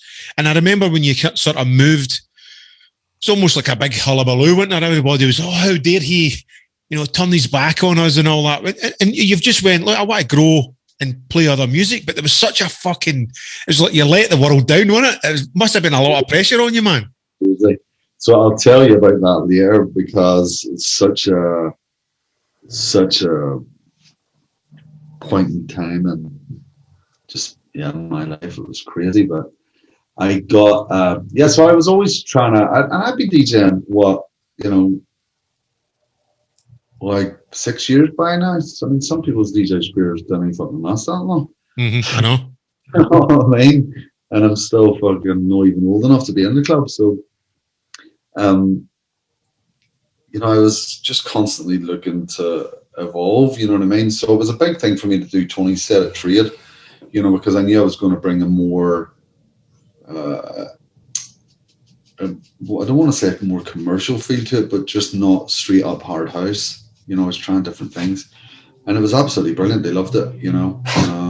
And you would know if they didn't love it, because if they didn't love it, they would kick the fuck out of the DJ booth door. Yeah. They were so vicious. They were so musically turned on. Like if they didn't like anything, they would let you know, big time. So it all went well, and you know, I got to play a couple of times in there. And then obviously, fucking Tony fucking died, man. Where were you when you found out about that? Was you still close, still gigging together? Big time, yeah, so close. I mean, I was second person he called. He was live on Kiss FM. What happened was his friend Alex, who I told you about earlier, you know, fucking, you know, wee bit promiscuous, like you know, hooking up with guys a lot, and he's a bit of a slut. I'll just say it. That's a technical term. Just get in there, man. Fuck it. I love you, Alex. So he wanted to go and have a test, an HIV test, and Tony never even went to the doctors ever. So he agreed to go with Alex, and got the results back a couple of weeks later, and obviously Alex was clear and Tony was positive. Wow. And he called me. He was playing live on Kiss's radio show on a Tuesday night, Kiss FM, and he fucking called me. He was like, told me in between when he was playing records, and then he would call me back, and then he called my mom. He said, "I'm sorry, I should have called you first, but I told Robert," and blah blah blah blah blah. And yeah, it was fucking crazy, man. And I didn't understand it. You know what I mean? I didn't know.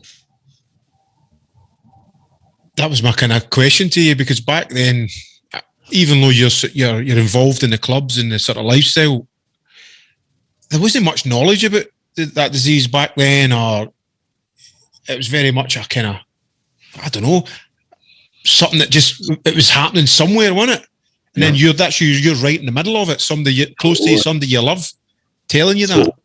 Totally, it was just so crazy.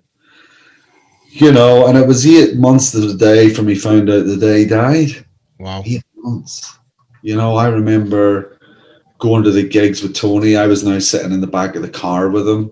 He was on medication, and his medication, they just couldn't get it right.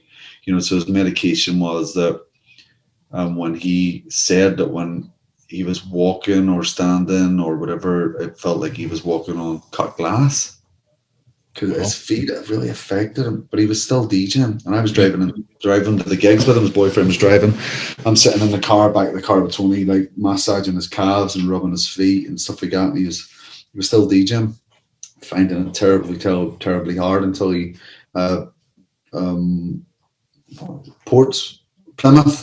Plymouth was the last gig he ever did. Miss Moneypenny's. He just fucking collapsed.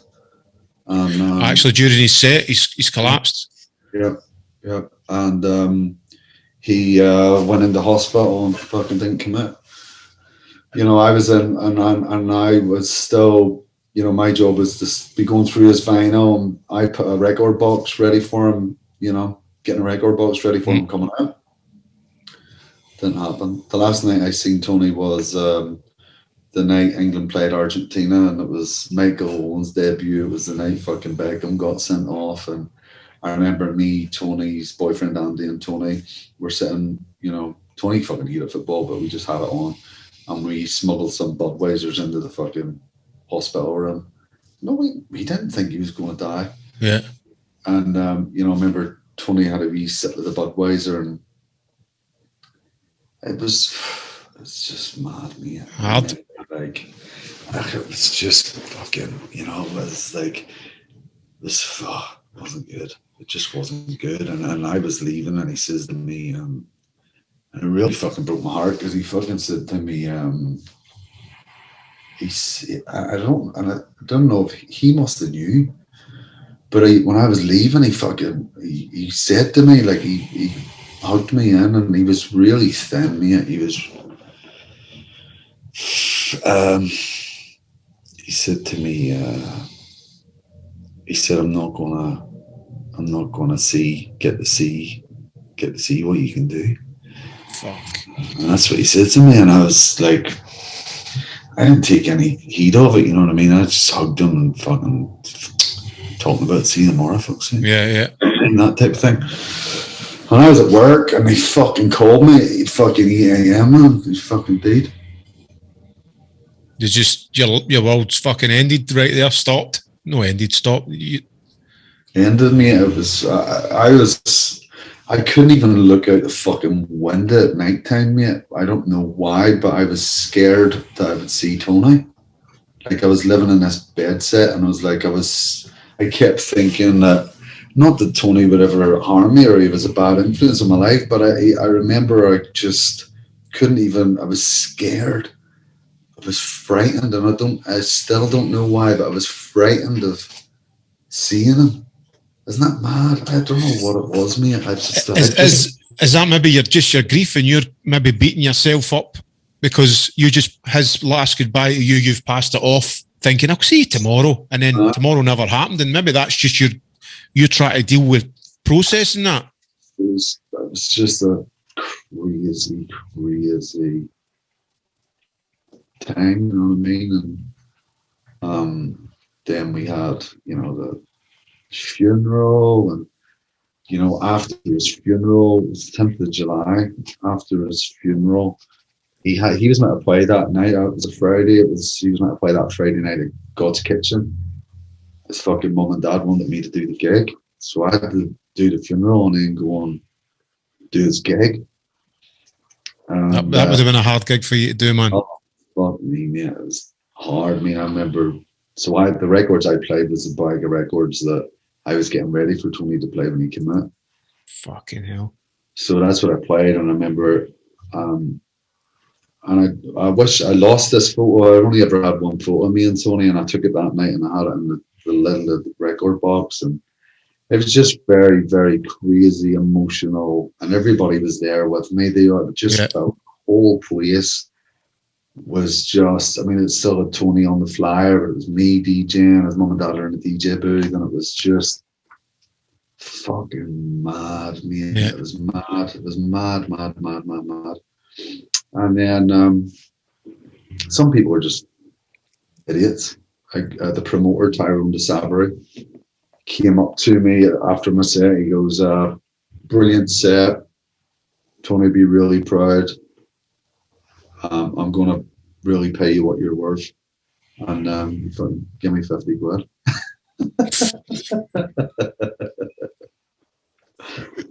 And that was just like, not that it was money. It wasn't about the money. It was just that someone would be just so, even be thinking about that. I wasn't thinking about that, but someone had to make a point to insert such a bad vibe. Do you know what I mean? Just snap into cold business mode when it's much more than fucking... And just even more than that, just taking you even, and it was... Anyway, fuck him. I think he's fucking in Parmac or something like that. But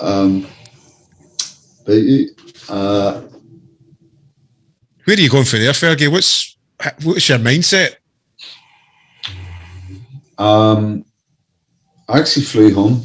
I flew home for a couple of days, and I was on the 10th of July, I flew home on the 11th, and went to the local bonfire, done things. I was going to just do things I'd done when I was a kid, Yeah, just back to your comfort zone almost with your friends. Yeah, and I couldn't even do that. It was horrible. I just, that whole tense vibe, I just didn't feel comfortable there. I actually went with my mum and dad, and we left, and we just went home and stuff like that. And the next day I went out, it was the 12th of July marches, obviously I went out, tried to do that with my friends, getting the fucking crates of fucking Steiger and fucking all that shit in you, and it just was mad, and you just feel a million miles away from everything. Yeah, it was just another stage of really growing up and just kind of being like on another level. And then what happened was, the gigs started coming in thick and fast, because all the gigs Tony had booked in and everybody wanted me to do them. Uh-huh. So then it was just unstoppable. It was just this fucking juggernaut 100 miles an hour. It must have been bittersweet for you, because here you're doing what you've always wanted to do, playing amazing gigs, and you've lost a guy that was instrumental in getting you there. You're doing his gigs in his honour, carving a name out for yourself. Oh, there's this mad shit's going on. It's mad, because you're like, well, this is like more than I could ever have dreamed about in one way, but it's the biggest nightmare. Yep. Like more than a nightmare, you know. So it was very, very hard to understand what was going on. And I'm a kid, mate. I'm still 17. Fuck, I never even thought about that, man. You're still dealing with fucking just 17-year-old head. I'm just 17, mate, you know what I mean? So, you know, it was crazy, you know, and, you know, then I'm on every fucking, the momentum just kept building. I'm gigging like fuck. Then I couldn't have fucking paid a PR company to get me more press. I just was coming at my ear holes. Mm-hmm. Then I went to America and got put in prison, fuck's sake. Oh, wait a minute. What is this when you're 17? You've went over to do a gig in America? 18 I was. 18? What the fuck? How'd you end up in prison? That year Tony died. Oh, fuck me. I missed it. Ibiza. Holy fuck. I went to Ibiza in September for Tony's memorial party at Trade. Were doing a memorial party, and they wanted Tony's boyfriend Andy to come, and he said, I'm not coming unless you put Fergie on. So obviously they were putting me on at the club and stuff anyway, but it was Tony's memorial party, so all of Tony's friends and all these DJs wanted to pay the respect. So it was very hard for them to, although they see me as being close to Tony, there was other people that had been in Tony's life a lot longer than me. Yep. But Andy was adamant that he wasn't going to go unless he put me on. Yep. So they had to put me on. So I played, my first experience of DJing in Ibiza was I played at Space. Wow. What an amazing first gig. Played at Space, played at Privilege, and fucking done back to back on Bora Bora Beach with Smoking Joe. Amazing. So it was raw, you know. It's a baptism of fire for Ibiza, isn't it? It was, you know, and it was really scary again, you know. I was at the Pet Shop Boys all dancing, and Boy George and Danny Rambling going all in, and Space, and just meeting all these people, and it was just like, wow, you know.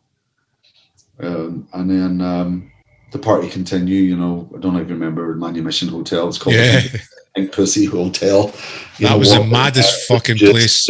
Debauchery, mate. I mean, this big vagina above the bar and stuff, and there was just midgets fucking having sex with fucking people, and it was just absolute carnage. And I remember lying on the roof with all the crew, just like absolutely smacked out, and just talking gobbledygook. And Lawrence, who was the own trade, wanted to go back to the hotel, and then he fucking put the lips on me, mate, and that was it. I was like,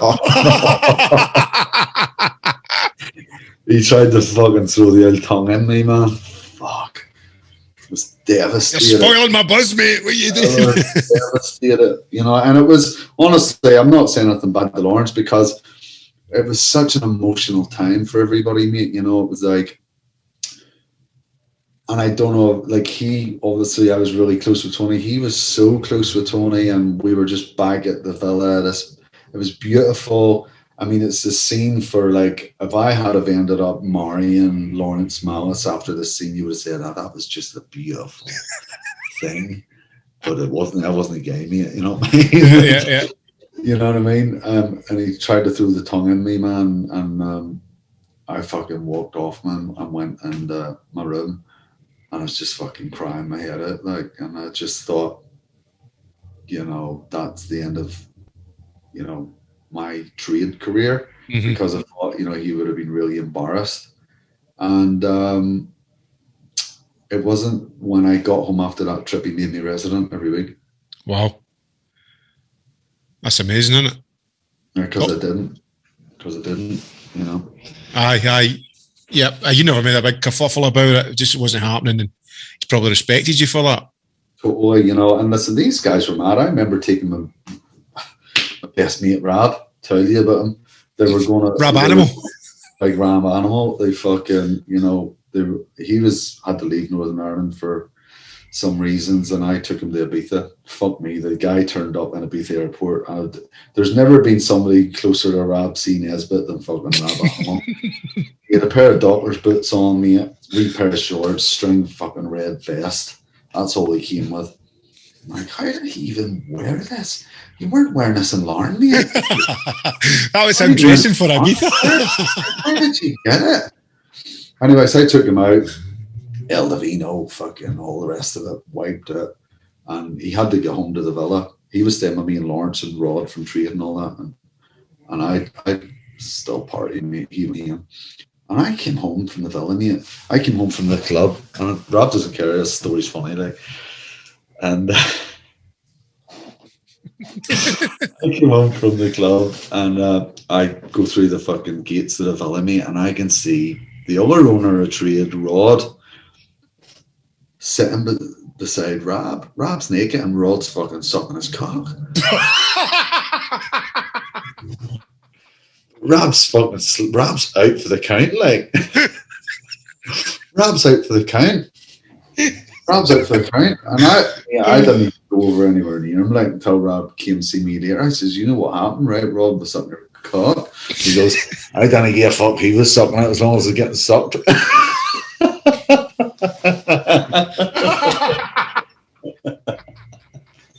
Living the dream. He didn't care, mate. He didn't care. They're lying by the pole like fucking Caesar, mate. You know what I'm saying? He is the animal after all. Rab Animal, yeah, he didn't care. And them, it's just epitomizes them times, mate. I mean, that's probably a bit different from a lot of people's, but it was extreme, but it was just excess, eh?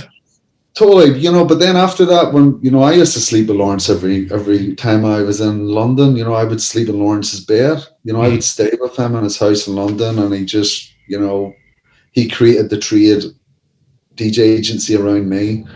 I released the new trade record label. I put the first release on there. So this whole big brand, I was really becoming a part of it. And, you know, there was just lots of love there from Lawrence, and he really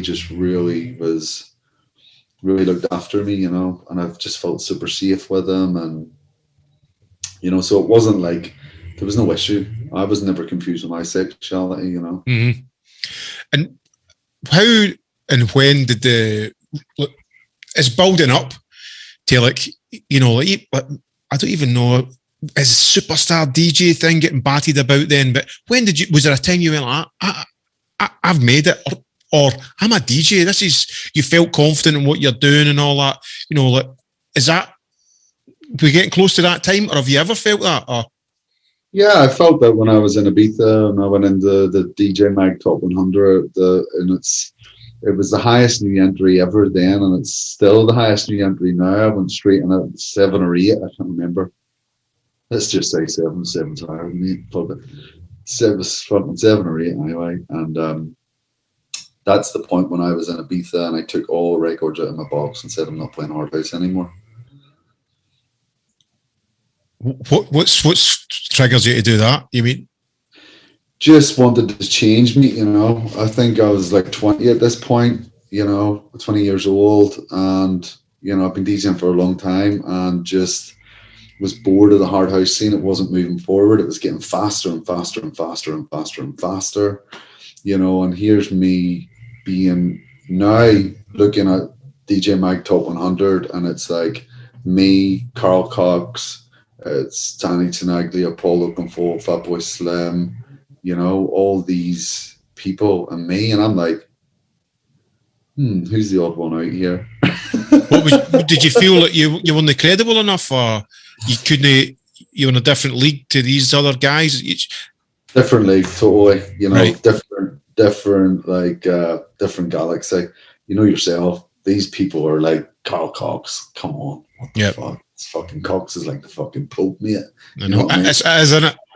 It is, you know, and it's like, so it was. I was just bored. I was frustrated. I wanted to have credibility. I wanted to step out on my own. I was Tony's protege, even, you know, and here I am, you know, at a different level in my career now, and I want different things from it. I was maturing, And it was understandable as mature, and I'd been doing it longer than people that were dancing to me.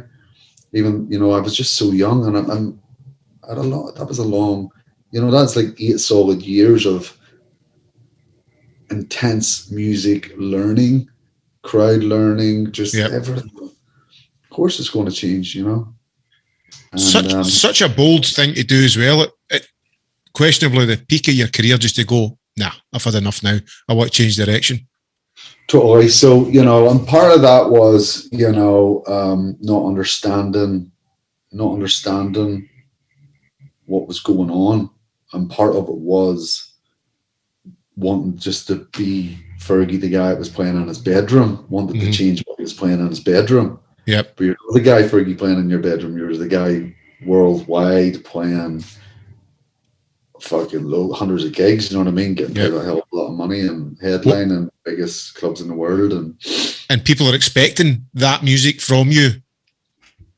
So, and I you know, I didn't really know where to go with it, you know, because I was a music lover and I loved so many different stuff. So I'm trying to put all these different styles in my set. And what year's this? What year's this, Fergie?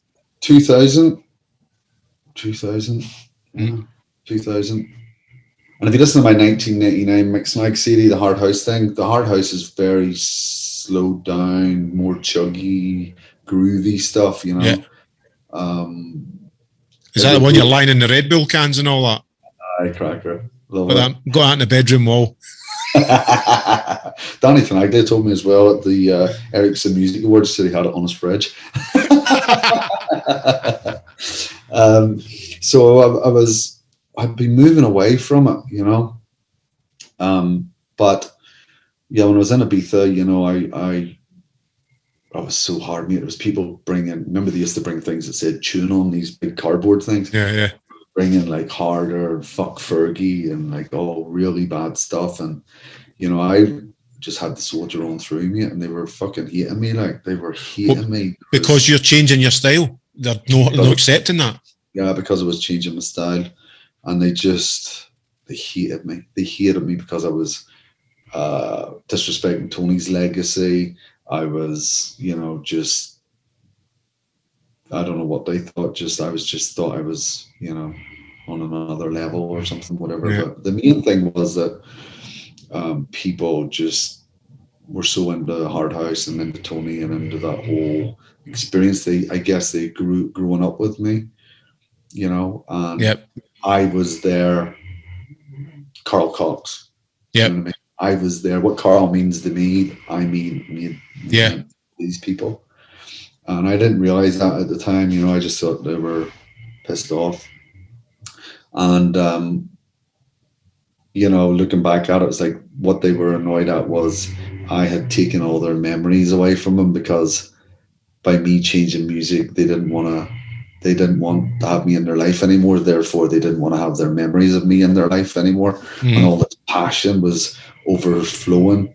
Mix that with, this was the beginning of message boards and the internet, and people get that, and that was so hard. I used to just avoid them like the fucking plague, man. They're just mental, man. So hard, you know, because we were kids, you know, you're thinking, well, if I'm reading this, it's real. Yeah. And it wasn't. That's right. There's chat forums, wasn't it? But they were fucking bizarre, really cliquey, really horrible. You know, if you're doing well, great. But somebody says something in the clique, everybody's just in on you, man. Just fucking pounding away. They can say anything they want. They're not saying it to your face. They're the tough guy, aren't they? Fucking brutal. It was brutal. It was so hard. You know, so what I started doing then was I just started, you know, flying loads of my friends around the world with me. I fell in Jeddah with my friends and just getting wasted and playing to them. I don't know. What yeah, boy? Phone mom. She'll sort you out.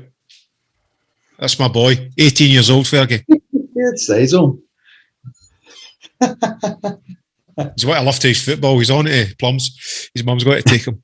I'll cut that out. No, so what you've just started flying your friends to gigs just to bring back the party or to be with me, and just I was just needed the vibe off them, and I just didn't know what to do. I'm like headlining all these big festivals, and it was like it must have been like people were paying in to see James Bond movie, and Austin Powers comes on or something. Yeah. Like, what the fuck is going on here? Like at the same time, as an artist, you're fucking, you're just spreading your wings. You know what I mean? There will be a lot of people who've came to see Fergie Hardhouse and then been turned on to this new music. You're opening a lot of eyes, and you're steering people into music. They're growing in their music taste through your bold decision. Exactly, and there was a lot of hard decisions. I mean, remember Steve Thomas approached me to do a mix. It would have been my first ever compilation. Was the Triple E Tracks compilation. Triple E Tracks is the biggest hard house label at the time, and it was definitely the most credible. Coming from a trade perspective, that's kind of, they were most cutting edge, and he asked me to do the mix compilation, and I knew that I couldn't do it because it would just be cementing me back in that, so I had to say no. And then Jules got me an essential mix, and that people loved it. And so did you get in there with that, your new style, the new music you were loving? You just gave it all the new stuff? Yeah. And Radio 1 approached me to come down for a pilot, to do a pilot.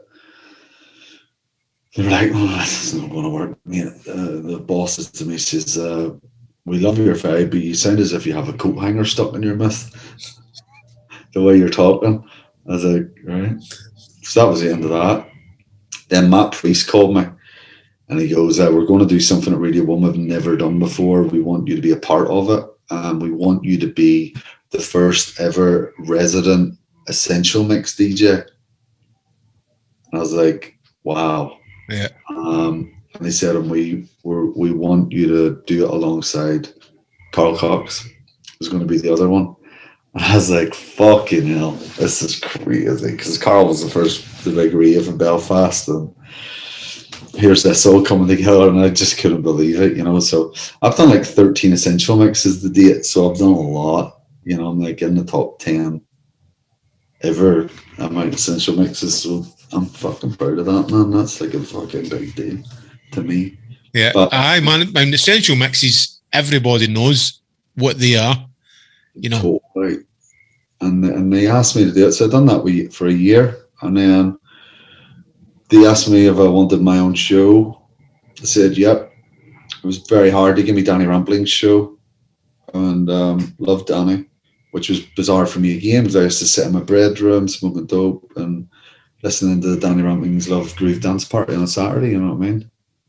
And reading about Danny in the magazines and stuff, and now here they are offering me this show. And I remember one of the best ever comments I read on the Radio 1 message board. It read, why trade in a Ferrari for an Escort?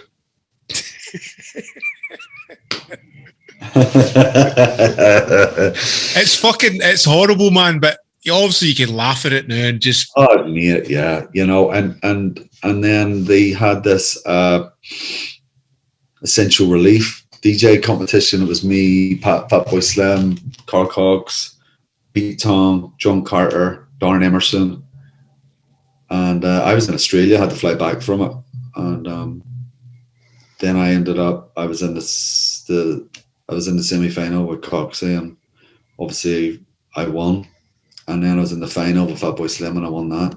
I didn't even know I won. And it was people phoning in, And I'm just telling you that story because these people were absolutely legends, and they're huge. And I'm not saying that I'm fit to stand on the same stage as them at all. I'm not.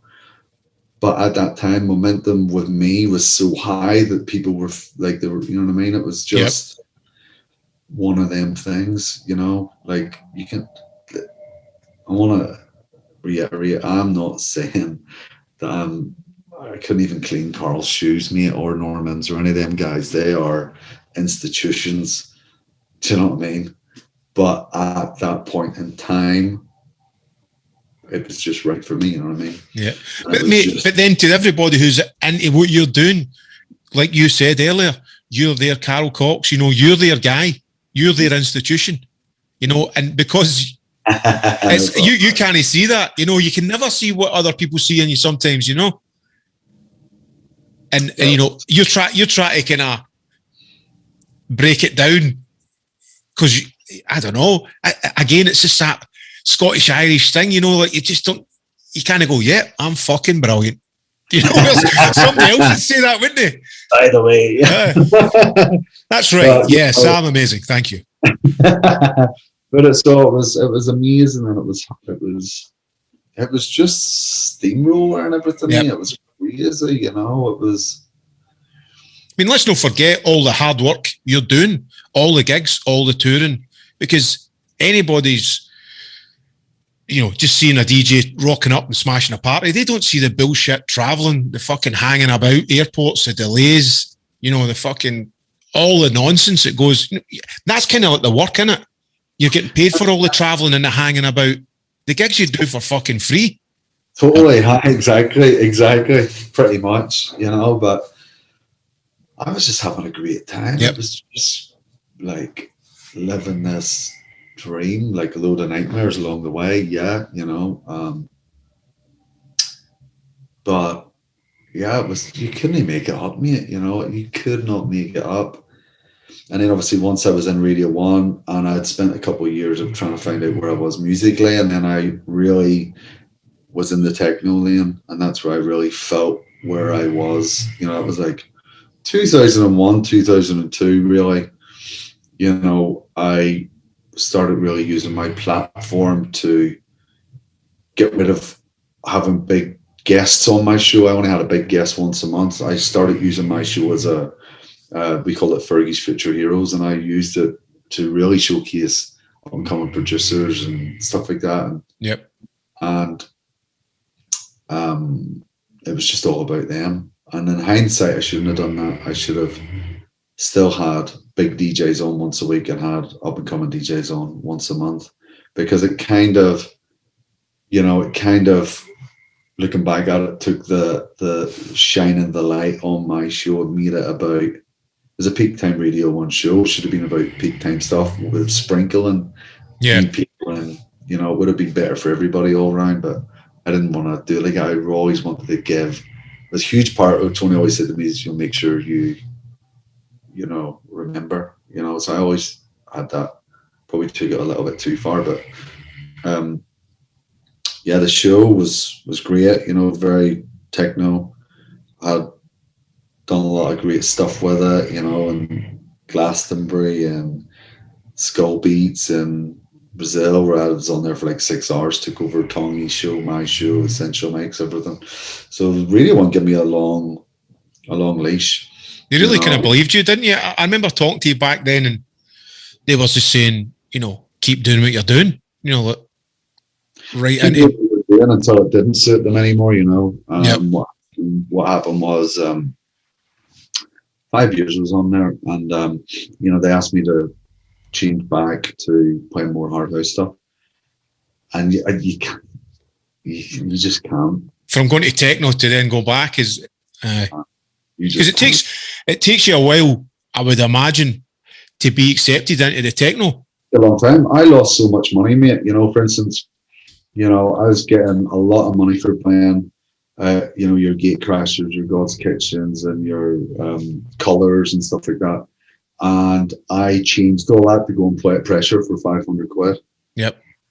You know, Pressure, obviously the Archers, you know, the guys well, Steve or Dave Clark and Ward and stuff, and Stuart, and it was hard for them to put me on, because they're like, we know you're playing good music, but we don't want your old crew coming in and annoying our purist people, you know. And they eventually gave me a gig, and just the first gig was amazing. I thought I was going to have bottles and stuff thrown at me because there was so much hate for me, and it went really well. Then they asked me to remix Positive Education, which I couldn't believe. I'm like, holy fuck, this is incredible. Then they asked me to remix Silicon Soul, Right On. I'm like, what the fuck? And then James Lavelle started asking me to remix a ton of stuff, and Brilliant. it just really started to click. And obviously I left Radio 1 because I couldn't go back on the music. There was just no way. I just couldn't, mate. I just could not go back to that music. So I absolutely lost everything. You know, I remember I moved to Hamilton. That's right, you were staying in Scotland for a while, weren't you? I moved to Hamilton, and I remember counting pennies, mate, to get money for fucking food. Go and get a fucking sausage rolls. I went bankrupt. I was in the rich list in was it 2003? The young rich list, and then the taxman was at the door. I'd never paid tax in my life. Fucking hell. Fucking give me this a £1 million tax bill. It was just under £1 million. It was all these nines. I remember calling my mum out saying, "What the fuck was that saying?" Nine. She says, "What is it?" I'm like, 9999999. So it doesn't sound good. That's no the police, son. That's a fucking. but what, I mean, is that just they've just guessed and went, right? This guy's been cleaning up, DJing everywhere, superstar fees. He owes us this amount. Yep, they just pulled a figure out the fucking sky. No, I don't think they did that so much, because I went to their office, mate, and they're like, "You were, we know what these people were earning, and you're the headline DJ." Right. So they've done their homework. And I'm like, "Well, I wasn't a headline," and they're like, got all these fucking flyers from Ibiza and the like everywhere. Like they fucking had photos of me in the club, like everything. And obviously, I don't know if you know, when you're on Radio 1, if you don't pay your TV license, you'll get the sack. So here's me with this fucking humongous tax bill in 2003. I didn't leave Radio 1 until 2006. So they really stuck by me, They didn't. Yeah. It was like, are you getting any advice? Is anybody looking out for you? Any management? Or, surely somebody's telling you, fucking, you need to sort that out. Can't keep running for this. One of my managers, my money was getting paid, my Radio 1 money was getting paid into his account, and I've never seen it. So I wasn't really listening to too many managers. Yeah. I was just doing it myself at that point. But there was nothing I could really do. I was like, what can I do? I just bought a fucking $700,000 house or pound house in Stratford. Fucking sold that. Sold my fucking cars, and I felt okay about it, because I knew I needed to rebuild. I knew that part of this is going to sound strange, but to me, this was such a big. That was that, and we're moving into something else. And I was so interested. One of the big things for me was, until I'm out of this DJ Mag Top 100, I'm still going to be Fergie, the hard house guy. Yep. So every few years I was moving out, and then I was out. And I was so happy about it, because I was so confident in what I wanted to do, and I was so passionate about it. And the plan was, to be back in there, but never worked that part. Still work in progress. Still, we'll get there, you leave. But that was a different world then, it's a different DJ mic thing now, I don't. Yep, definitely. I mean, so you're in Scotland, you got a massive tax bill. How did the American thing come about, moving over to Las Vegas? Because I was always getting wee whispers, and you were there, and then through Michael and Ken and 23rd Precinct, you'd hear what you're up to now, and all of a sudden you're over in America. How did that all come about? So basically, Neil Moffat, who was one of my longest friends, who's the guy who developed God's Kitchen and blah blah blah. The house that I actually bought was actually his house. I was living in it for a while. He was trying to sort me out. Like, he would be like, make sure you're home before 10 o'clock, or he's going to close the gates to his house and all this shit. And I think he used to fucking close them early so he could watch me trying to climb over them drunk as hell. Press the button and the gates are open and all. I'm fucking on top of the fucking shit. And so he was getting into America a lot. I took him to America. That's a good point. So he wanted to go to America and start doing stuff. And he applied for my visa in America. This was in 2001. And he got a letter back from the FBI saying, I most definitely cannot go to America. If I do, I'll be arrested on fucking sight. There was 4 warrants out for my arrest: drunken disorderly, theft, skipping bail, and working in America with no visa.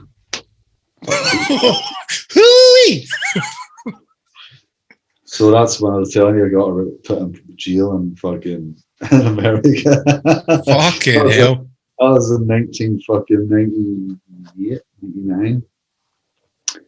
Fuck me, man. I didn't know. It was fucking blocked. Done a party in Atlanta. Done a party in New York. Done a party in Philadelphia. When it said Philadelphia, seen this fucking truck where it said DJ Tech on the license plate. Thought, fuck, that'll go nice in my fucking bedroom wall, that there. Pulled it off. Stick it in the front of the trousers. Finished my cigarette, and all these security guys are coming out of the club. I'm like, fuck me, this doesn't look good, boys. So I walk over to this big yellow taxi line, all these cabs and this queue of people. And the queue's on the left-hand side, and I just jump in the right-hand side, go in the taxi, take the license plate out, put it underneath the mat in the back of the taxi, and get out the other side. And this couple got under the taxi, and the taxi drove off. I'm like, I didn't give a fuck. So security took me into the club, started fucking going mad at me, telling me that he seen me stealing this license plate, and obviously I'm denying the fuck out of it. What are you talking about? They're like, we've got you on camera. No, wasn't there. So they tried to keep me there until the police came. I was like, I just left. I'm like, fuck it, I went to the hotel. And I went and seen Alan Thompson and Steve Thomas, and we're laughing like fuck about it in the hotel room. And I go downstairs to the hotel to get some more cigarettes, and I open the door, and I'm not joking you, mate. I come out of the elevator, all these police guys are there, all the people from the club security, and they're like, it was him. I was like, fuck.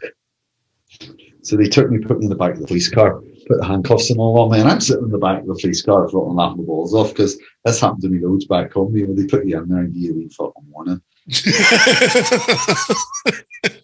Wasn't happening, mate. Getting a wee bit worried here, and they took me to the main police station, take all my vitals and all that fucking shit. And I'm walking into my police cell, and as I walk in, they're all, it's the big bars, you know, the bars they have in the old cell, and they're fucking banging these things. And I'm walking in, and they start singing the Jerry Springer song. And they're shouting, you know, like, Jerry, Jerry. I still don't know why to this day. They go, Jerry, I'm a chick with a dick, man, gonna fuck you up the ass all night long, boy. Jerry, Jerry. I have no clue what any of this means, apart from the aspect. You know, I know I'm pretty, you know, I know it doesn't sound too good. And they put me in this cell. There's this black guy in my cell, and the black guy in this other cell. He was in because he shot this other guy in the arse, and his mate had shot him back. And I'm in here with all this here. 36 hours I'm in there. And the detective comes down and he says to me, listen, if you admit to it, we're going to let you out. I said, wasn't it me, mate? Wasn't it me? So they didn't let me out, kept me in there.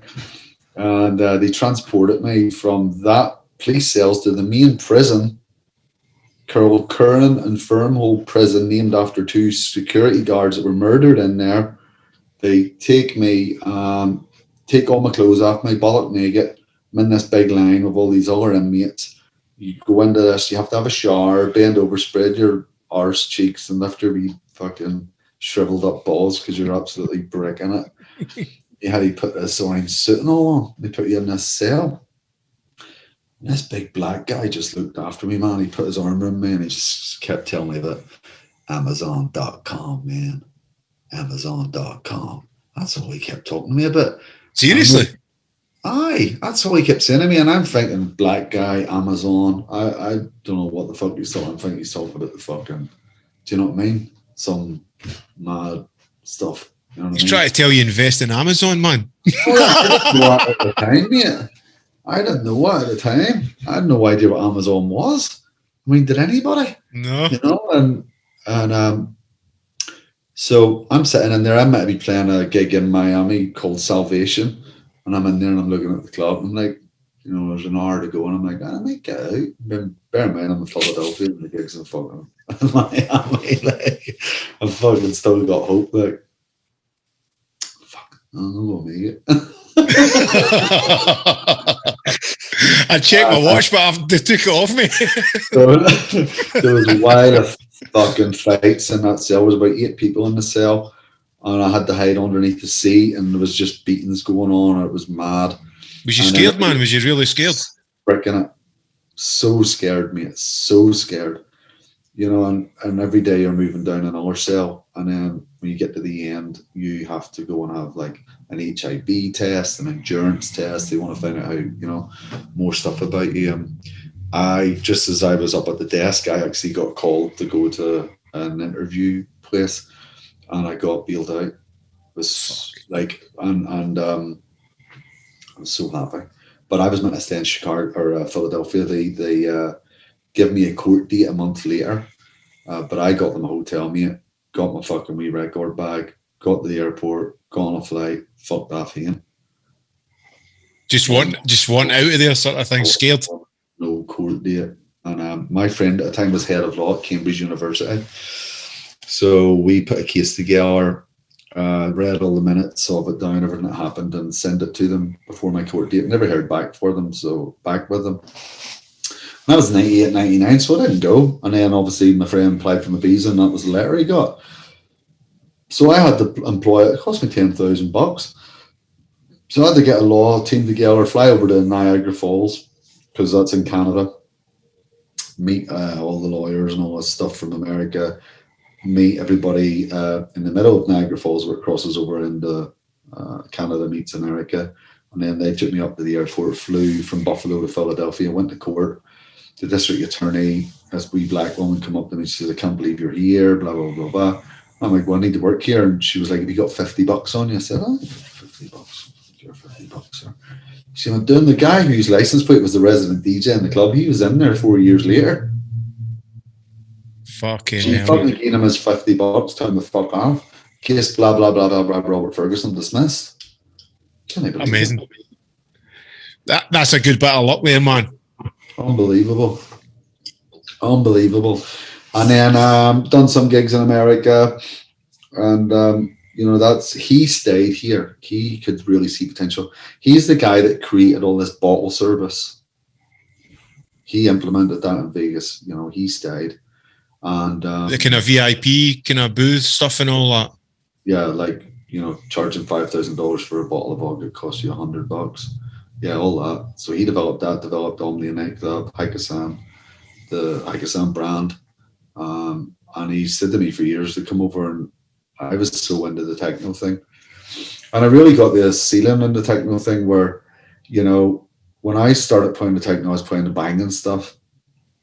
And it really crossed over into, you know, the other clubs, and it was going well. But what happened was, whenever anything comes overground in the techno world, they go even more further, deeper, you know, and they went real minimal. They went through this real minimal, and I followed them. And people just even started hating me for that. I was too far removed from anything Fergie had done. Like hard house to the techno, okay, there was still an energy there. But then I'm playing this plinkety plunkety stuff, and they're like, nah, mate, you're fucking shit. You know, just they couldn't back you on that, or not everyone could get behind that. They couldn't back me on that, and the techno clubs wouldn't back me on it. For instance, I wasn't going to go and play Cocoon because I was still Fergie, the hard house guy playing techno. You know, I wasn't going to go and play Trezor, or I wasn't going to. So my level, I felt I was at my level where, and everybody was playing my records. Like my Coxie, my label was label of the year loads of times with 3 different record labels. You know, I had Slam on there, I had Umek on there, Nicole Modaber, Joseph Capriati, everybody.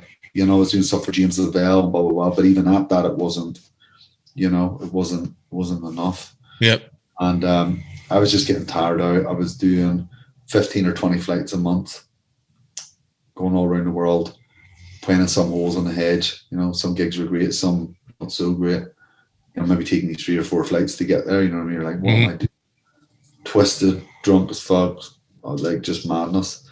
And then he was like, listen, you want to come over? So I went over, and he offered me a residency, and it was a real chance for me to be like, I really wanted, at this point, I wanted a shot at some sort of normal life, and being absolutely honest. You know, I was able to drive to work and come home. And that was suited me for a long time, you know, until it started becoming a job, and I was getting really good at it. And did you not change your DJ name as well when you first went out to America?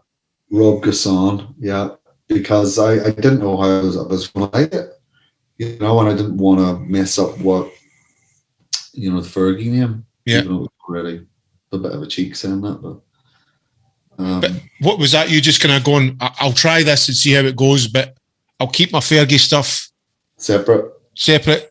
And I've done it for a year, and it was just hard. Like, I hate being called Rob. It's such an English thing, Rob. But yeah, the name I chose for myself was Rob Gasson, and it was like horrible because I was even going to Starbucks and I'm like, "Hi mate, green tea matcha latte there, extra hot venti." They're like, "What's the name for it?" And I'm like, "Rob."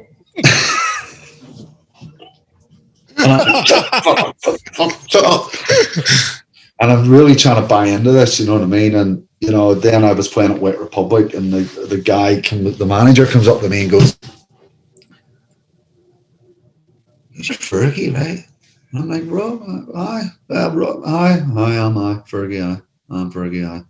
He's like, "What are you playing this shite for?" That's what he says to me, and yeah. And what kind of stuff were you playing at that point?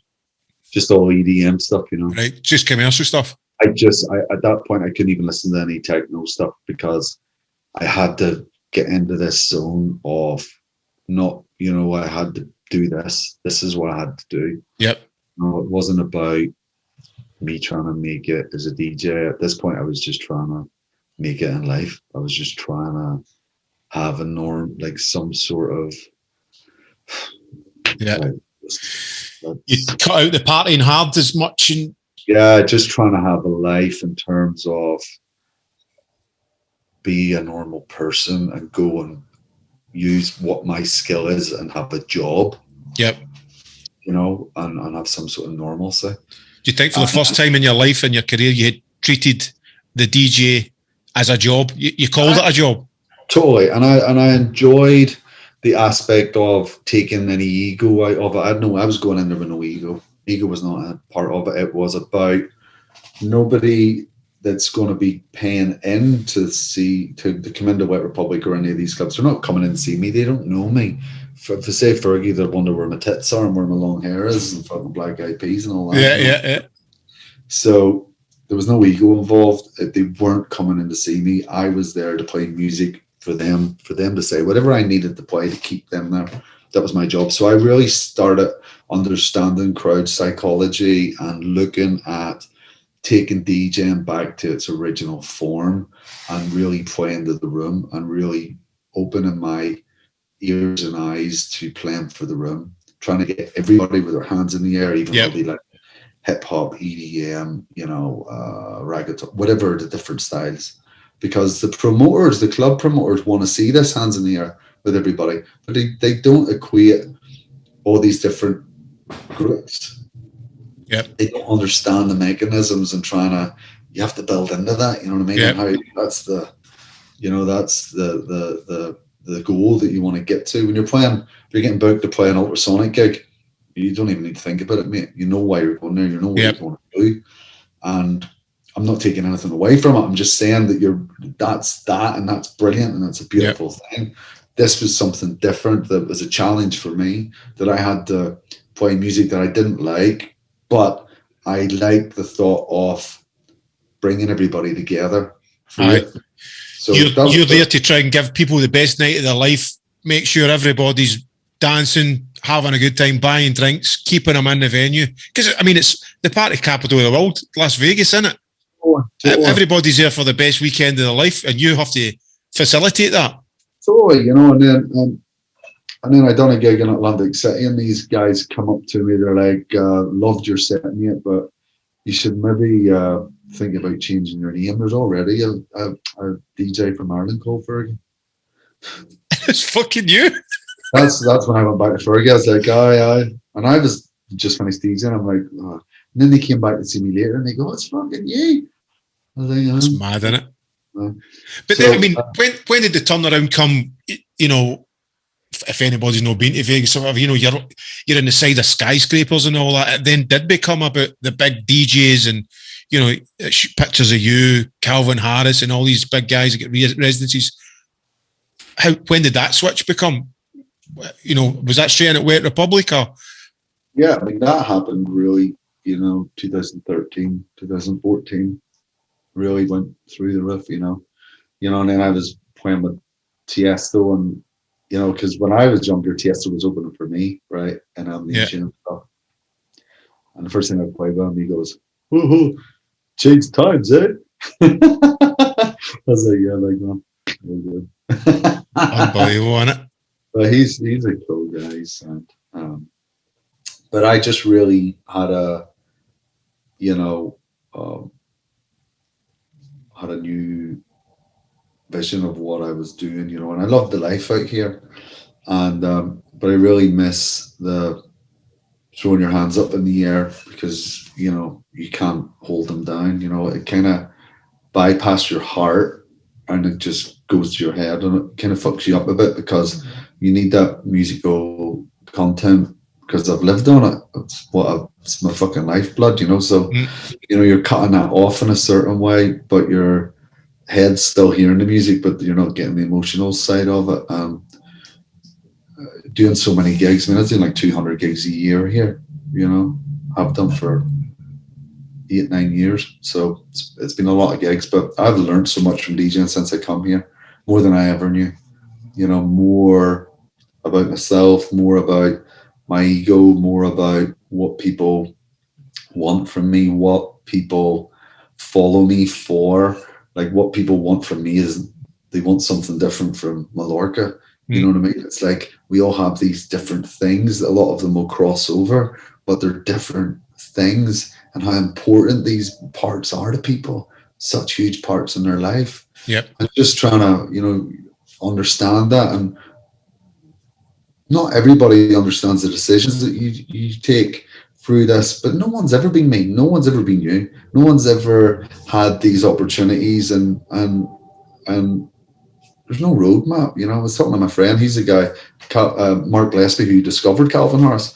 Mark used to live with me in Coventry, and we were talking about it when we were kids the other day. And we're just like, no, nobody has this roadmap. Yep. I mean, Mark discovered Calvin on MySpace.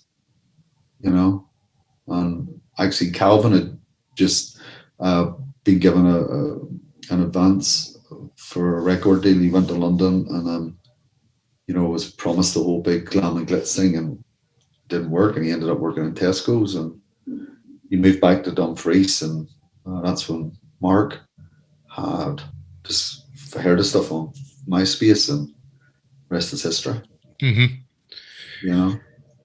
When you're DJing, you're playing in the clubs with all these guys, and you're seeing what money's involved. I mean, I remember when I was over in Las Vegas, I spent some time with you, and I remember you went like, look up, see all these bottles with the lights and all that. Just keep an eye on them. And I was watching them, and I was thinking, fucking hell, it's somebody's birthday or something. And then you told me something like every bottle was like £50,000 or whatever it was. And I was like, fucking, there's been a table there that's been ordering that all night. Yeah, I've been in there. There was a guy came in, and he spent 600,000, and he rounded it off to $1 million. That kind of amount of money. And then you were telling us some other night somebody had blown the money out of a gun, and he hit the t-shirt guns.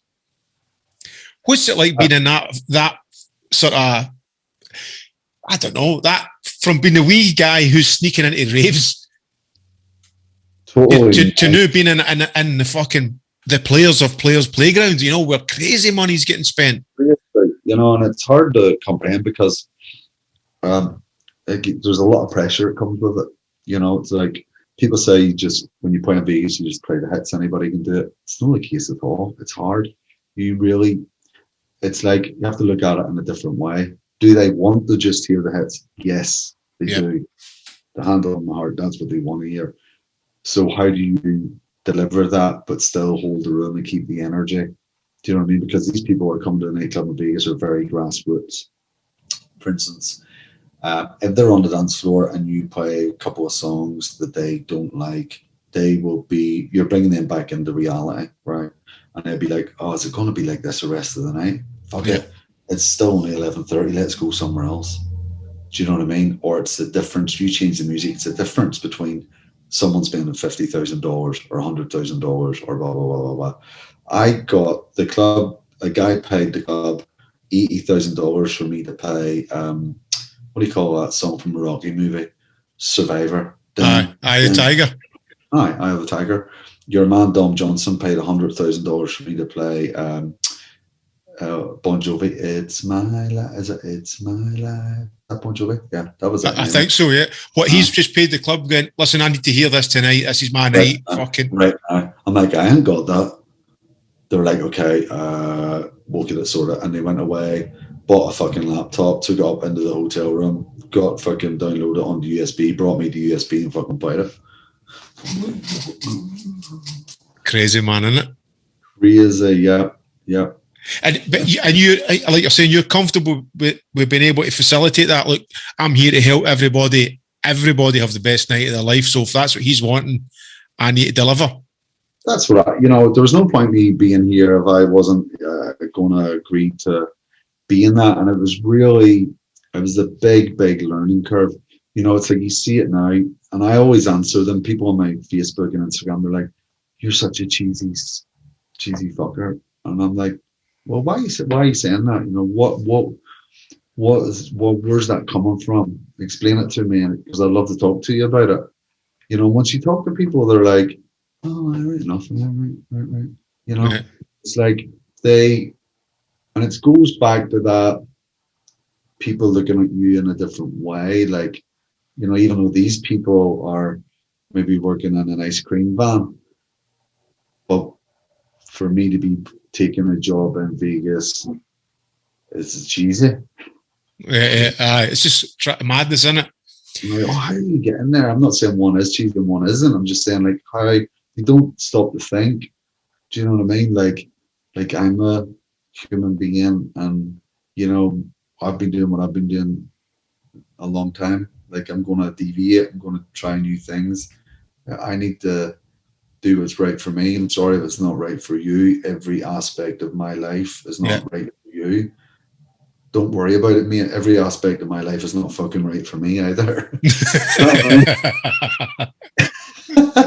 So you're all good, man. Yeah, but you try and figure your own shit out. Hopefully we can meet again and put our hands in the air. But at the minute, But it all comes from passion. It all comes from the right place. These people, as I said, they're so passionate about a period in time that you were around in their life, and they get frustrated and don't understand it.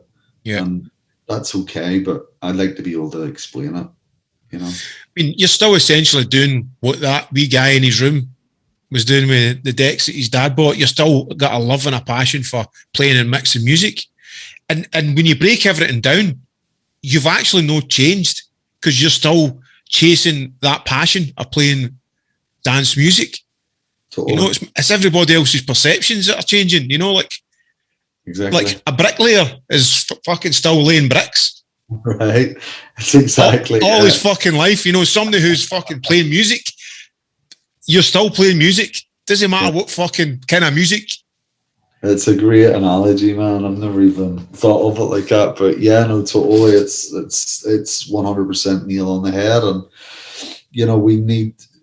Why don't we celebrate that?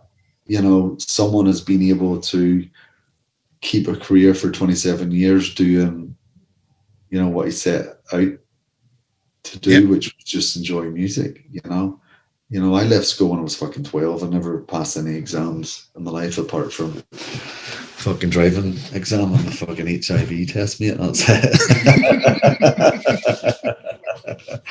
it. But, so, which is crazy, because I'm at a time now where I'm really came out of this, went into lockdown, and, I've decided I'm not going to renew my big contract. I don't want to do 200 shows a year in Vegas. I want to take a different direction in my life and still have music, obviously, but I want to be back in the more techno side of it. I want to experience traveling again. I want to, get back into the business where my fucking heart's beating like crazy, and I'm making music. And I tried to make the EDM stuff, I just couldn't make it. I was like, it's pretty hard, isn't it, to make, man? It's hard, it's really hard, and it comes from being in a place where you have a connection to it in that way. Otherwise, you're just sounding like a cheap version of someone else. Yep. And I tried it, and honestly, I'll be the first to say it. I had ghost producers because I couldn't make it myself, and I was paying ghost producers, and I'm still having a heavy involvement. I'm sending reference tracks, I'm talking to them online, I'm doing videos, and I'm doing stuff, and I like this, and I don't like that, and I want this, and still a lot of directions. But I couldn't sit in the studio and listen to that fucking thing. It was fucking like your nails in the blackboard. But I tried a lot of stuff, to make it work. Whatever I've done with the DJing or the producing, I still have a level of, I want it to still be the best it can be, the best I can help facilitate it be. Like all the EDM stuff I was playing, I never played them in the club because it wasn't as good as the other stuff I was playing. So I'm not just going to play it because it's a fucking Fergie track, you know what I mean? Like, I have a service to these people that are coming, and if it's not going to melt their face off, then I'm not going to play it. So I'm getting back into doing other music. I really want to have that old feel to it.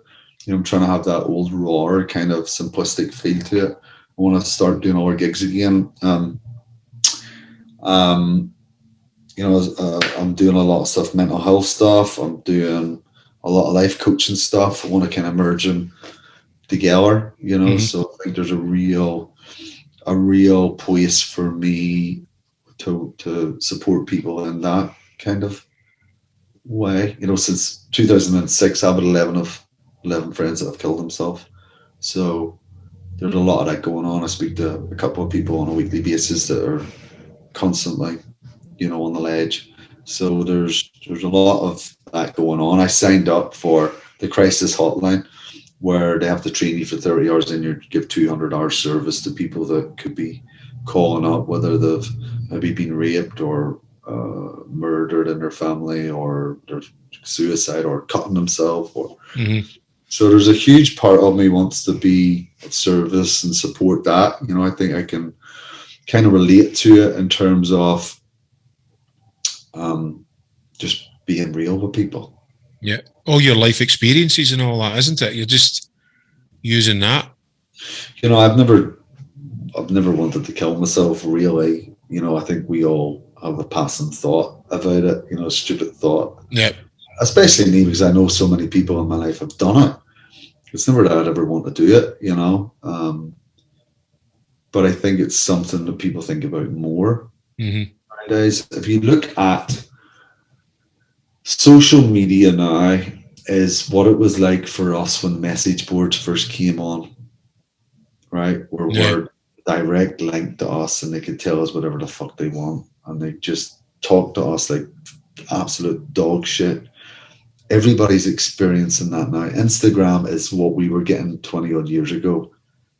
Do you know what I mean? Like, everybody can say each other. Yeah. I know. I thought about it like that. You're absolutely right. Everybody's at their own little superstar, and people are, come on, you're a fucking cunt, or blah, blah, blah, blah. Yeah. And they're saying it to kids, and it's like, that's what it was like.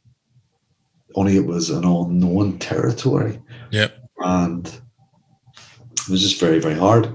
As it is now, these kids, like, I thought it was real because someone was saying it back then. It's the same for them. Yep. Oh, someone said you got big ears, you're ugly as fuck. Oh, it must be real then. You're devastated.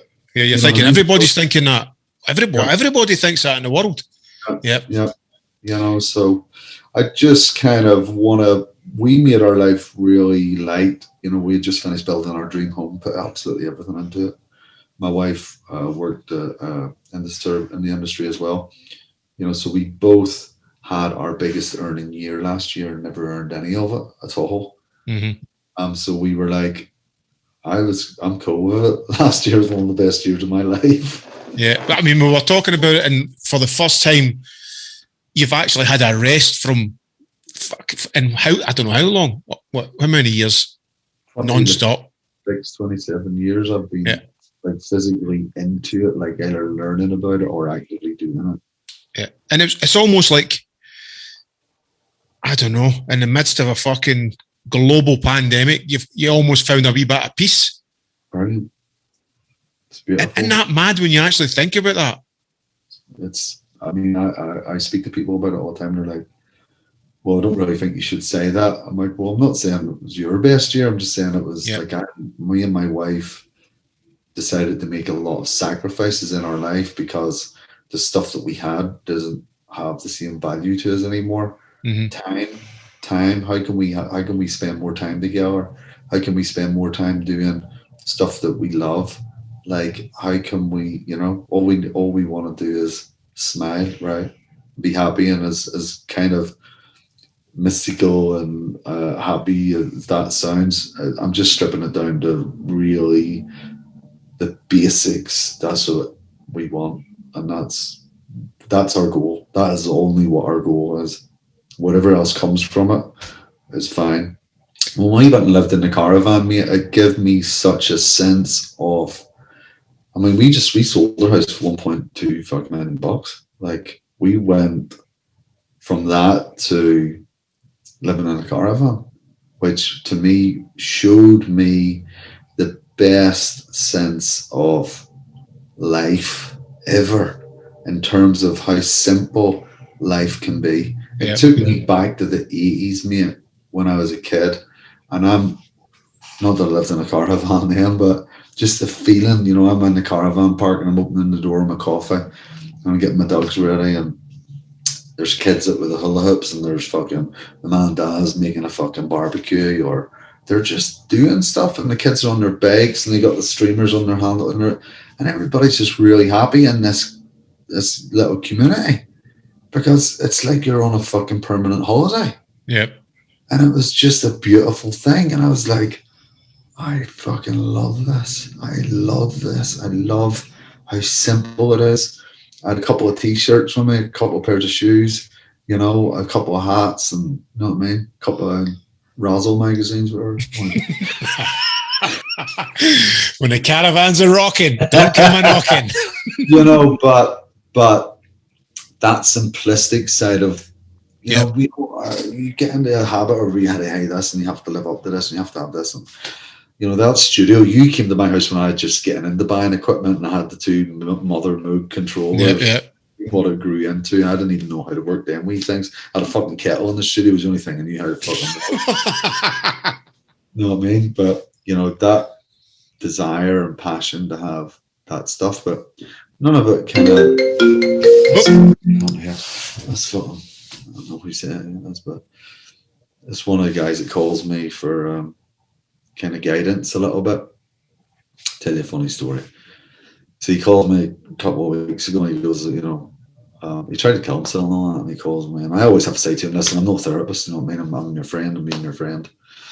Call me whenever you want. I hope he's not in danger here, just decline his call. I had a text. Shouldn't be laughing, man. Dude, but this is the thing, you had a laugh, because he says to me, I'm having real trouble, I can't sleep, I'm having really bad thoughts. I says, why don't you just have a wank, mate? And he started fucking laughing. And he goes, you fucking made my day. I fucking love talking to you. And I says, you know what I mean? Like, if you do need to speak to you, I'll speak to you, but give that a fucking rattle, see how you get on. I'm not trying to make light of the situation. I'm just trying to say that sometimes you go to these therapists, mate, and there has to be a whole big reason for everything, and there has to be a whole big fucking palaver. And half of the stuff that we talk about going to these therapists and stuff, it's the biggest frustration is it's boring. The thoughts that are in our head are making us sad because we're bored with them, and we're regurgitating them, and we're regurgitating them, and regurgitating them, and it's the same old fucking shit. I started keeping a journal, mate, and writing stuff down and getting it out of my fucking head. I was sitting one day and I thought to myself, fuck, I look at myself as a creative person, and I listen to the stuff that I tell myself in my head, and it's the least creative fucking shit I could come up with. considering I've been doing what I've been doing fucking nearly 30 years, and I tell myself it's seen boring old shit.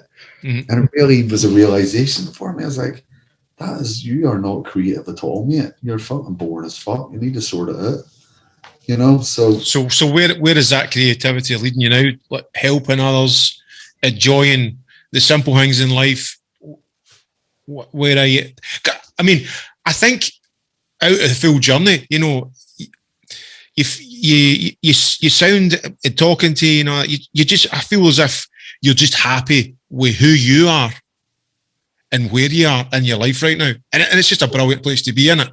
Yeah, it's unbelievable, and that's because of, you know, people around me. My wife, a huge part of that. You know, she is she could have been, I don't want to sell this house, and blah blah blah. So as soon as I started selling the studio, mate, I went in to see her in the house. You know, because I'm excited selling this stuff, because like someone's buying this fucking Juno synth that I have, and it's like impeccable condition. I spent a lot of money because I wanted them to be pristine. I'm getting them all from Japan and shit. I'm excited for the cunt that's going to get this, you know what I mean? And I'm in the house talking to her, and she's fucking getting rid of all her fucking Christian Louboutin shoes and Louis Vuitton and this and fucking all that fucking malarkey.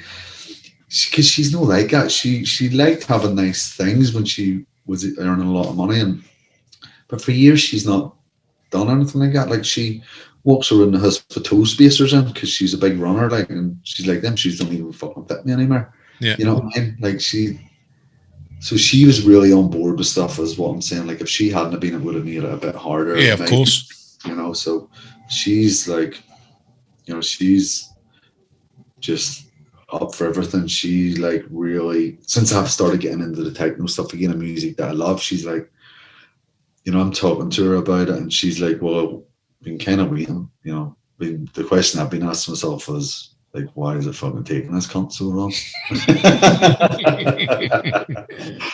You know, so it's a big, it's a big, just a lot of big changes, mate, and just being able to see things for what they are and realize that I am Robert Ferguson. That's all. I'm nobody but that. You know what I mean? I'm just me. You know what I mean? Yeah. I'm not fucking. You know what I mean? My life is just, it might sound interesting to talk about to me and you, but the guy next door doesn't give a fuck. Do you know what I mean? And that's great. It's beautiful. You know, it's about realizing that and realizing, yeah, it's and treasure the moments that you can share with people that enjoy it and can relate to it. But it's not the be all and end all. It's a great little thing in your life. Yeah. What is your life, and what can you do with your life that you can share with other people that helps their life? Do you know what I mean? Yep, 100%. Where are you giving the future much thought when things kick back off again, when we get back to gigging? What have you gave that much thought, or are you just taking things as it comes? No, I mean, you know, I've taken on an agent and a manager. We're developing a company, me, them, and my wife, where she's going to be coming on board, being a real creative aspect of it, you know, really helping me look at what my brand is, what I want it to be. Like, you know, when I'm making music, what's the direction with it, you know, and just having a group of people that are just in it to make good content. You know, that makes us all happy. You know, she wants to get something from her life. She actually was going to go to, she got accepted to be an architect, go to architect school. So she was going to do that. And this has changed over the last couple of weeks. This is so fresh, this idea where we're just going to be like, let's just create something where we can work together, we can travel around the world, we can, you know, and this sounds a bit up our own arse. It's not. We want to pick and choose what we do. Yeah. We want to work out weekend. No, we don't. Okay. Why? Because we just want to walk up the fucking mountain, mate, and fucking ride our bikes, or we're fucking, you know, do a bit of riding. Or we're riding something. You know what I mean? Still happily married, mate. You know what I mean? No, I'm doing a lot of fashion stuff. I've been creating some cool designs with hats and stuff with a guy in Italy. I have a coaching business that I've started. You know, I'm kind of coaching 3 or 4 people, and then there's the stuff that I'm just trying to be a service to people for free. You know, help out the people that maybe just a little bit lost at the minute. You know, the biggest thing that I've found, mate, is people would have always said to me, oh, you're great at listening, or you're a great awareness, or you're great at understanding and stuff like that. And so I started believing that hype for a long time. But when I was doing my coaching courses, because life coaching is not regulated, you don't have to have credentials. I wanted to get my credentials from the International Coaching Federation. I actually want to be legit, you know. But what I was learning along the way was, you know, you learn about being present, you learn about listening. And what I learned was, most of the time when someone's talking, I'm thinking about what question to ask before they even finish what they're talking about. And when you do that, you're not really being present, you're not really listening. You are trying to find something that you can interject with and be interested in the conversation. And what that does is it doesn't let the person actually talk about the next thing they want to talk about, because what they're telling you first is the intro. They're getting something off their chest that's going to lead you to them telling you what they really want to talk about. Mm-hmm. And we don't let people get to that stage, because we're like, am I fucking right? Yeah. And that's cool. And I'm not saying there are times and places for different things, you know. And it's about, you know, just trying to actually be there for someone. I'm not trying to put my views and my thoughts on someone. What do you want to talk about? Let's talk. You know, and these fucking cunts, I mean, I started my sessions for an hour, and I had to change them like 2 hours. Once you're talking to people, they're just talking. And it's beautiful, because people realizing that you're listening to them, and you're not forcing your own views, or you're not taking, without even thinking you're doing it, but you're putting your views on them, and they just want to talk about. Just let somebody talk. Just let them talk. It's beautiful. Yeah. It's so nice. You know, it's like they're not asking for our advice. They're just talking. But we feel that the way we have been brought up, that we have to say something so as they feel that we're acknowledging them. And we are acknowledging them by listening, by, you know, our face, you know, by acknowledging with our eyes. We don't have to use our mouth, and letting them talk. And it's an amazing thing. It's just a great energy. And even though I'm saying this stuff to you, I'm not saying that to them. It's just nice for me realizing that they don't realize that they're happy at the minute because someone's listening. Actually, you know, listening. Interrupted. They're listening. I'm listening to you. I can hear you. I can see you. You're a person. You know what I mean? Mm-hmm. Like, because every day we're rushing. We forget. It's like, how can I talk about it? Okay, when you look at your ma or your dad, you look at, oh, it's my mom and dad. Well, it's not as a person. Yeah. Do you know what I mean? There's somebody behind that, mom or dad or whatever. Aye. You know, and I really trying to just be present for people, and just trying to really just, people can figure stuff out if they can hear themselves saying stuff. You know, people are smart. Do you think you'd have this attitude to life and this healthy lifestyle if you were still living back in the UK? Do you think it's took coming to America to give you this life experience to look at things differently, or finally see things the way you could put it into perspective? Yeah, I mean, I tried to stop drinking and tried to have the healthy lifestyle for a long time. You know, when I was at Radio 1, I was 24, I tried to stop drinking, and they were like, you better get back on the drink, mate. It's show sounds shit. Great support, innit? You've not finished that. Fucking hurry up. No. And then, you know, when I was 28, I stopped drinking for a couple of years. I was off the drink for a couple of years. I was off everyone, drank, sex, everyone were calling me the rave man. And, you know, I didn't want to wake up on my 30th birthday and be hungover, you know. I was sick of it. Again, yeah, we've all been doing this a long time. Then I came to America and was sober but getting more into the drinking, being anxious and you know, jumping off DJ booth and biting people and fucking just went for madness with it. I'm back, motherfuckers. And then my wife took my wedding ring off me. She says, all this shit wasn't in your vows, like, so give that ring. I was like, right. Sobered you up. Yeah, it was just one of the, it was what I needed. It was like I'd tried all these other things and there was always a reason, or the stuff I was dealing with. I've never liked being in front of people performing. It's always been hard for me. You know, so alcohol was just easy to do. Yep. I was fucking good at it, like, I tell you that,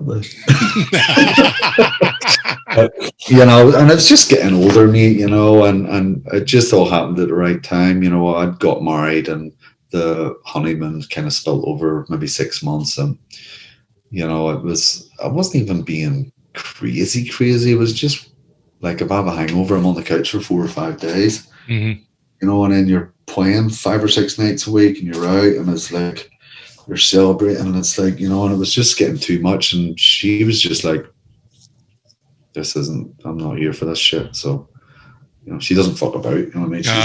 She's you know, she's 100%. So I was just kind of, was like, right, let's go. I think you need a strong woman just to tell you how it is, don't you? You need somebody, not just you specifically, but I'm the same, you know, a lot similar story for me, you know, like, you need that fucking reality check. You do. You really, really do. And it's been great, you know. And, you know, over the years, she said to me, why don't you have a wee drink at dinner? And I'm like, I don't want to. I really don't want to drink. You know what I mean? I don't. So she misses, like, kind of having a drink at dinner or a glass of wine at dinner. And I'm like, people say to me, what do you miss most about drinking? And honest answer is, what I miss most about it is something that I never had, and that's one drink. I never had one drink at dinner. You know what I mean? I'm like, have a glass of wine, mate, and 2 bottles of vodka with that. Yeah. It's just a method to get more in it. You know, so listen, I went to AA for a month here, and I'm like, fuck me, this place is fucking shit. It's not for everybody. Yeah. It wasn't for me. I seen it as a real point where I was wasting my time, because I'm driving there, taking me time to drive there. I'm staying there for an hour, and then I'm driving home, and it's fucking taking me 2 or 3 hours. I'm like, so I've not got alcohol in my life, but yet it's still in my life because I feel I should be going to AA. Nah, it's still, then that means I'm making it a part of my life. I don't want it to be any part of my life. I'm either doing it or I'm not doing it, but I'm not doing it and then fucking saying, you know, I'm not doing it and I need to go and speak to somebody about it. Everybody's different. I'm not saying you're going to AA and you need to, then brilliant. Everybody's different. It just wasn't that for me. I wasn't waking up in the morning thinking I need a drink. My problem was when I go in the club and I have one, I get too excited. You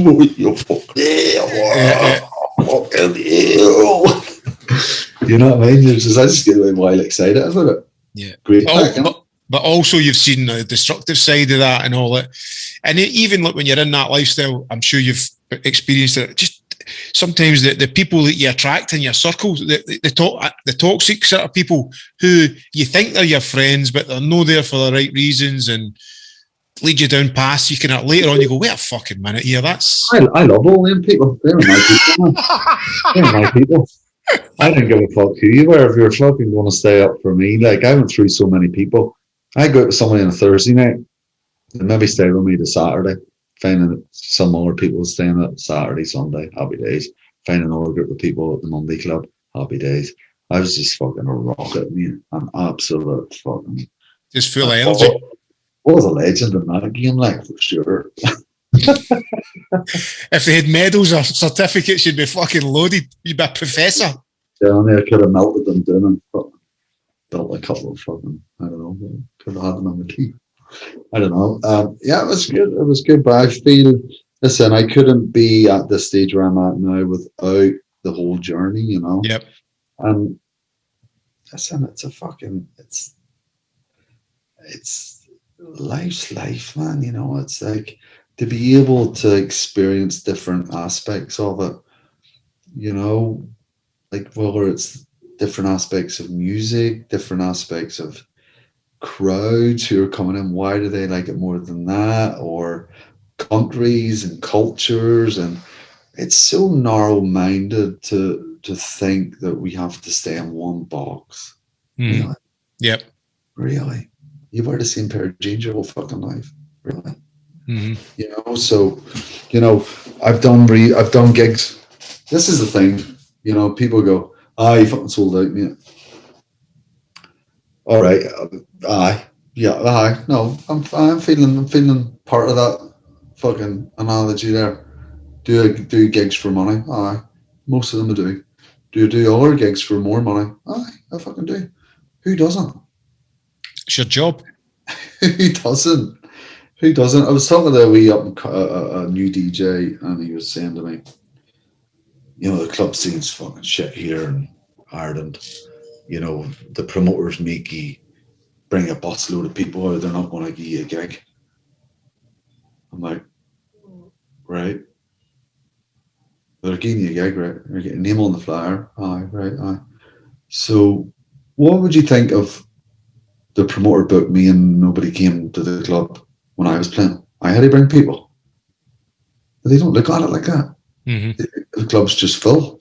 I'm like, listen, I have to bring people. If people are not coming to my gig, nobody's booking me. Yep. So if I have to bring people, mate, if you have to bring people and you're getting a gig, fucking so be it. You need to look at the positive side that you are starting to learn a different side to what your DJing is and cultivating an energy that you're fill that bus. Fill the fucking bus. Bring the bus. Yep. Bring 2 fucking buses, mate. You know what I mean? Yeah. Bring 3. You know what I mean? A promoter. People don't give promoters credits. You know, a promoter has 6 hours to work with. How can I make this business work? How can I fill this club? Who can I put on to maximize the potential of this 6-hour slot that I have? 2 hours for the headliner.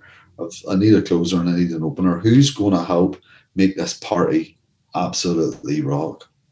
You know what I mean? And people are not explained that in that way, and they think that they have because they're local and clubs should give a local person a go. Well, there is an aspect of that, but you need to do your bit as well.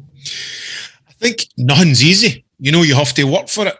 You do. And a lot of people don't realise the work that's involved. They just think, hold on a minute, I should be having this right now.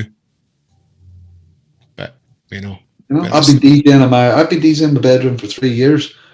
Well, you're a fucking clown then, because you know what I mean? Like what are you playing to? You're learning nothing. You're not learning about these people that are coming in the club and they're standing over here and you can see them getting ready and there's just they're got the balls, they got on the dance floor yet and then they're fucking a wee drink and the next thing you know they're wee hand up and the next thing they're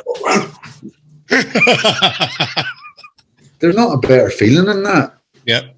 Not a better feeling than that. And I just think that, young guys are not explaining that. The energy, like it's raw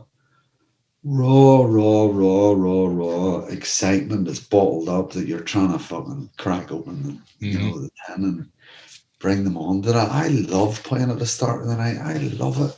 I love playing at the start of the night in Vegas. I love it. I love seeing who's coming in. I love seeing people that are not getting what you're playing at the minute, and then a couple of drinks in them and they're fucking think you're the best thing since sliced bread. Yeah.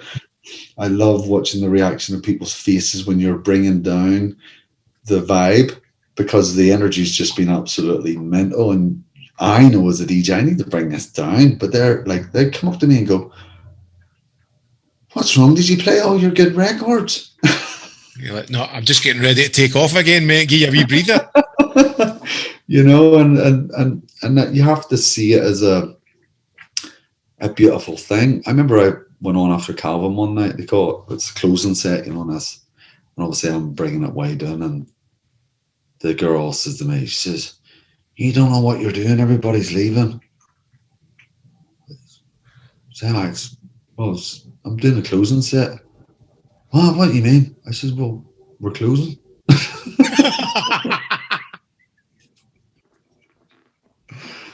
You know what I mean? Then he get it. You know what I mean? Because it's not like back home. It's not like It's a not different like mindset. different. Once the headliner's on off, everybody's going. You know what I mean? You know, you think about it. Here, everybody's in their high heels. Everybody's dressed up to the nines. Like when we're at raves, mate, they got their fucking Pumas on, their fucking Gazelles, and their fucking. They don't even want to go home. Absolute comfort, right? You know what I mean? And they're fucking. Here, it's just different. It's a different mentality. You know, they're sick of. They popped enough champagne. You know, and they want to. They want to wind it down. Here's a question to just wind it all up, because it's been absolutely amazing talking to you. And you know, I think the two of us could talk for fucking hours, man. Oh, big time, big time. The Fergie that I'm talking to you right now, what advice would he give to the young Fergie who was just getting right into it? What advice? If any, mate. Yeah, my advice is just I wouldn't change anything that I did. I wouldn't, because it was so real, it was so raw, it was like, you know, it's you can learn too much. Yeah. You can learn too much, but there is some certain aspects that you can work smarter in ways, like the aspect I was just talking about, getting the young DJs to get their crew, make a crew, get them together, bring them to the club. Yeah, you know, make it your party. You know, how can you? I just guess I would just say, you know, think about, you know, how can you enhance anything that you're doing? How can you enhance it? How can you reach more people? Like how can you do that, and look at whatever ways you can do that, you know, and make whatever you do about your personality, about yourself, make it about Fergie, make it about Mallorca, you know, in terms of funny guys, great guys, they love music, they might play this style, they might play that style, blah, blah, blah, but it's still fucking Fergie and Mallorca, you know what I mean? Like, you know, make yourself the product. You know what I mean? That you can. There's so many different styles of music out there, and there's so many outlets, and there's so many ways to reach people. I just think it's kind of boring to stay within one stream. You know? Yeah. How can you? You know, how can you make different variations of what you do? Well, I think you can do that if you're the product, you're the inspiration, you're the person that people are coming to see. No matter what you're going to do, they know it's going to be fucking rocking. Yeah, they're just into it for the ride, for being a part of your journey. Yeah, that's a good way to end it up then, isn't it? I'm just going to play my this lute now. Oh, this here's a funny one. They give me. I done the first. That's what you're learning? No, I'm not learning it, mate. That's fucking. Can I play that? They gave me it in Saudi Arabia. I'd done the big first ever rave there. I actually went on it was 350,000 people at this, and I actually went on into the middle of the whole rave and cried my eyes out. What happened? Well, I don't know if you know any history about Saudi Arabia. It's very, very strict. Up to 6 months before this rave, they couldn't even have music on in the restaurants. Men and women couldn't sit together if they weren't married. Women had different entrances and stuff. Women couldn't drive. They couldn't even work. So there's been a lot of changes. And I went to this rave, and it was the first time that many people have been together. And there's women walking around this rave with their kids, and, you know, men with their kids. And, you know, they're all there with the burqas and all on, you know what I mean? Giving all that air. And it's just a funny experience. And then, you know, you're just feeling that raw energy. And I was just, took me back to being in the Ulster Hall in Belfast. Well, I was thinking that when you were saying that. Yeah, it just took me back there in terms of how I felt as a kid then. But now I've got 20, nearly 30 years experience of different cultures around the world. And to be in Saudi Arabia and listening to that music and feeling that vibe, and just having the music and the vibe still move me, still fucking move me. Yeah. Such a beautiful thing for me. I was so thankful that it still touches me in that way. I was like, I'm sober. Mm-hmm. You know, it was just like, fuck. Music's such a powerful. It's unbelievable. It's crazy. Yeah. As an adult, you're realizing that on a deeper level now. You know, it's not just like what you were saying when you're young. It was just like, yes, you know, you know what it all is about now. Totally. That I'll just leave you with this. But I started watching that movie Beats, the Brian Welsh, and I've sent it to loads of people because they all asked me like, what was it like? And I was like, watch this. It's pretty close, isn't it? It captures a bit of the vibe. It really does, you know. It really does. And, you know, even the opening scene where they got the ultrasonic and all there, and they got your wee man bouncing about in his bedroom, and he's on the phone, his wee fucking wife from so fucking yeah, that's how mad it is. I went to the premiere thing of that because we helped with the soundtrack and stuff. I get emotional watching it because I felt that could have been my life growing up. You know, the guy done it. He's obviously experienced it and done it, put it together so well. You just got a total buzz off it. It's phenomenal, mate. You know, I was like, yes, this is. And again, it was actually Calvin's manager, Mark, who sent me it. Mark Gillespie's like, you should watch this. And I was like, yeah, this is phenomenal. It's brilliant. So cool. I think they're making one, it's coming out or it's nearly finished, set in Northern Ireland about all the troubles in the rave scene. Oh, really? And they're making that film as well. Oh, there's the daughter now. Hi. Love it. Sorry, mate.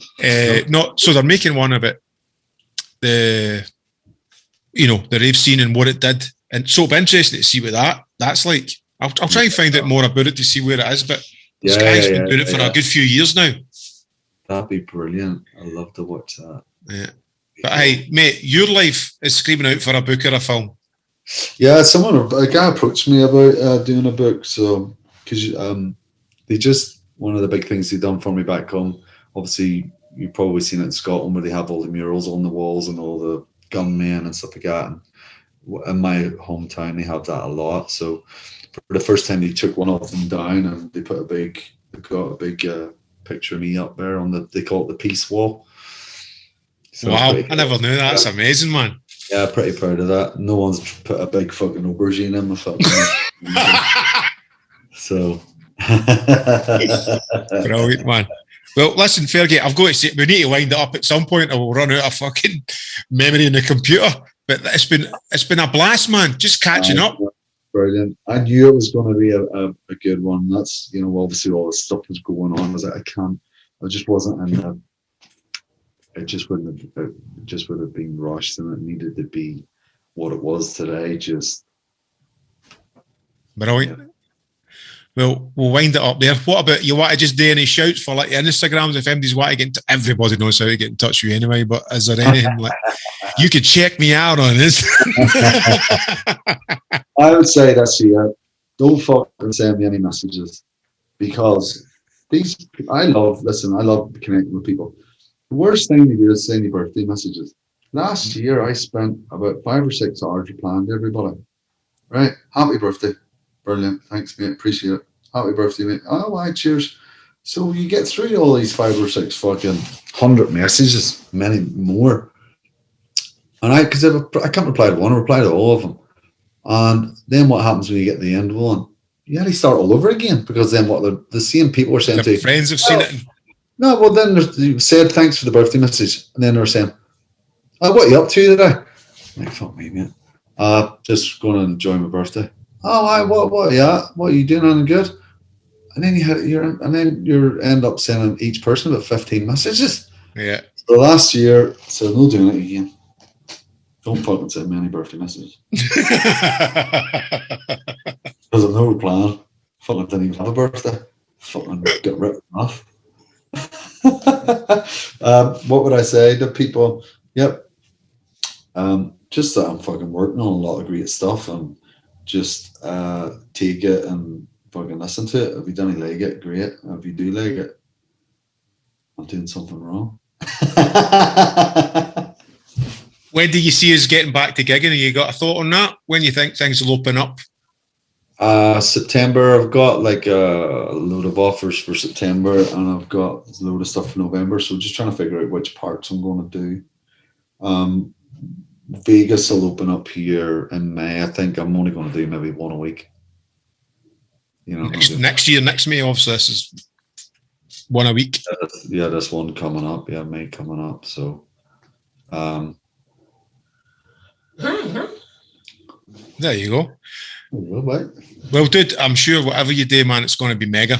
And I look forward to doing our next podcast and catching up with what else you've been up to. Hopefully that one I'm not actually in jail. I won't go home yet. You're on the top right now. There's a guy trying to sell me Amazon shares. That'll be the code. Bizarre, isn't it? Yeah.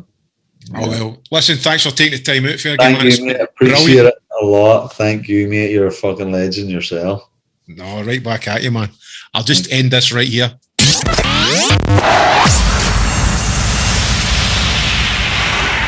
I've been up for 4 days. I don't know what's right and wrong anymore. Oh, wow, that stuff's incredible. Excel Podcast.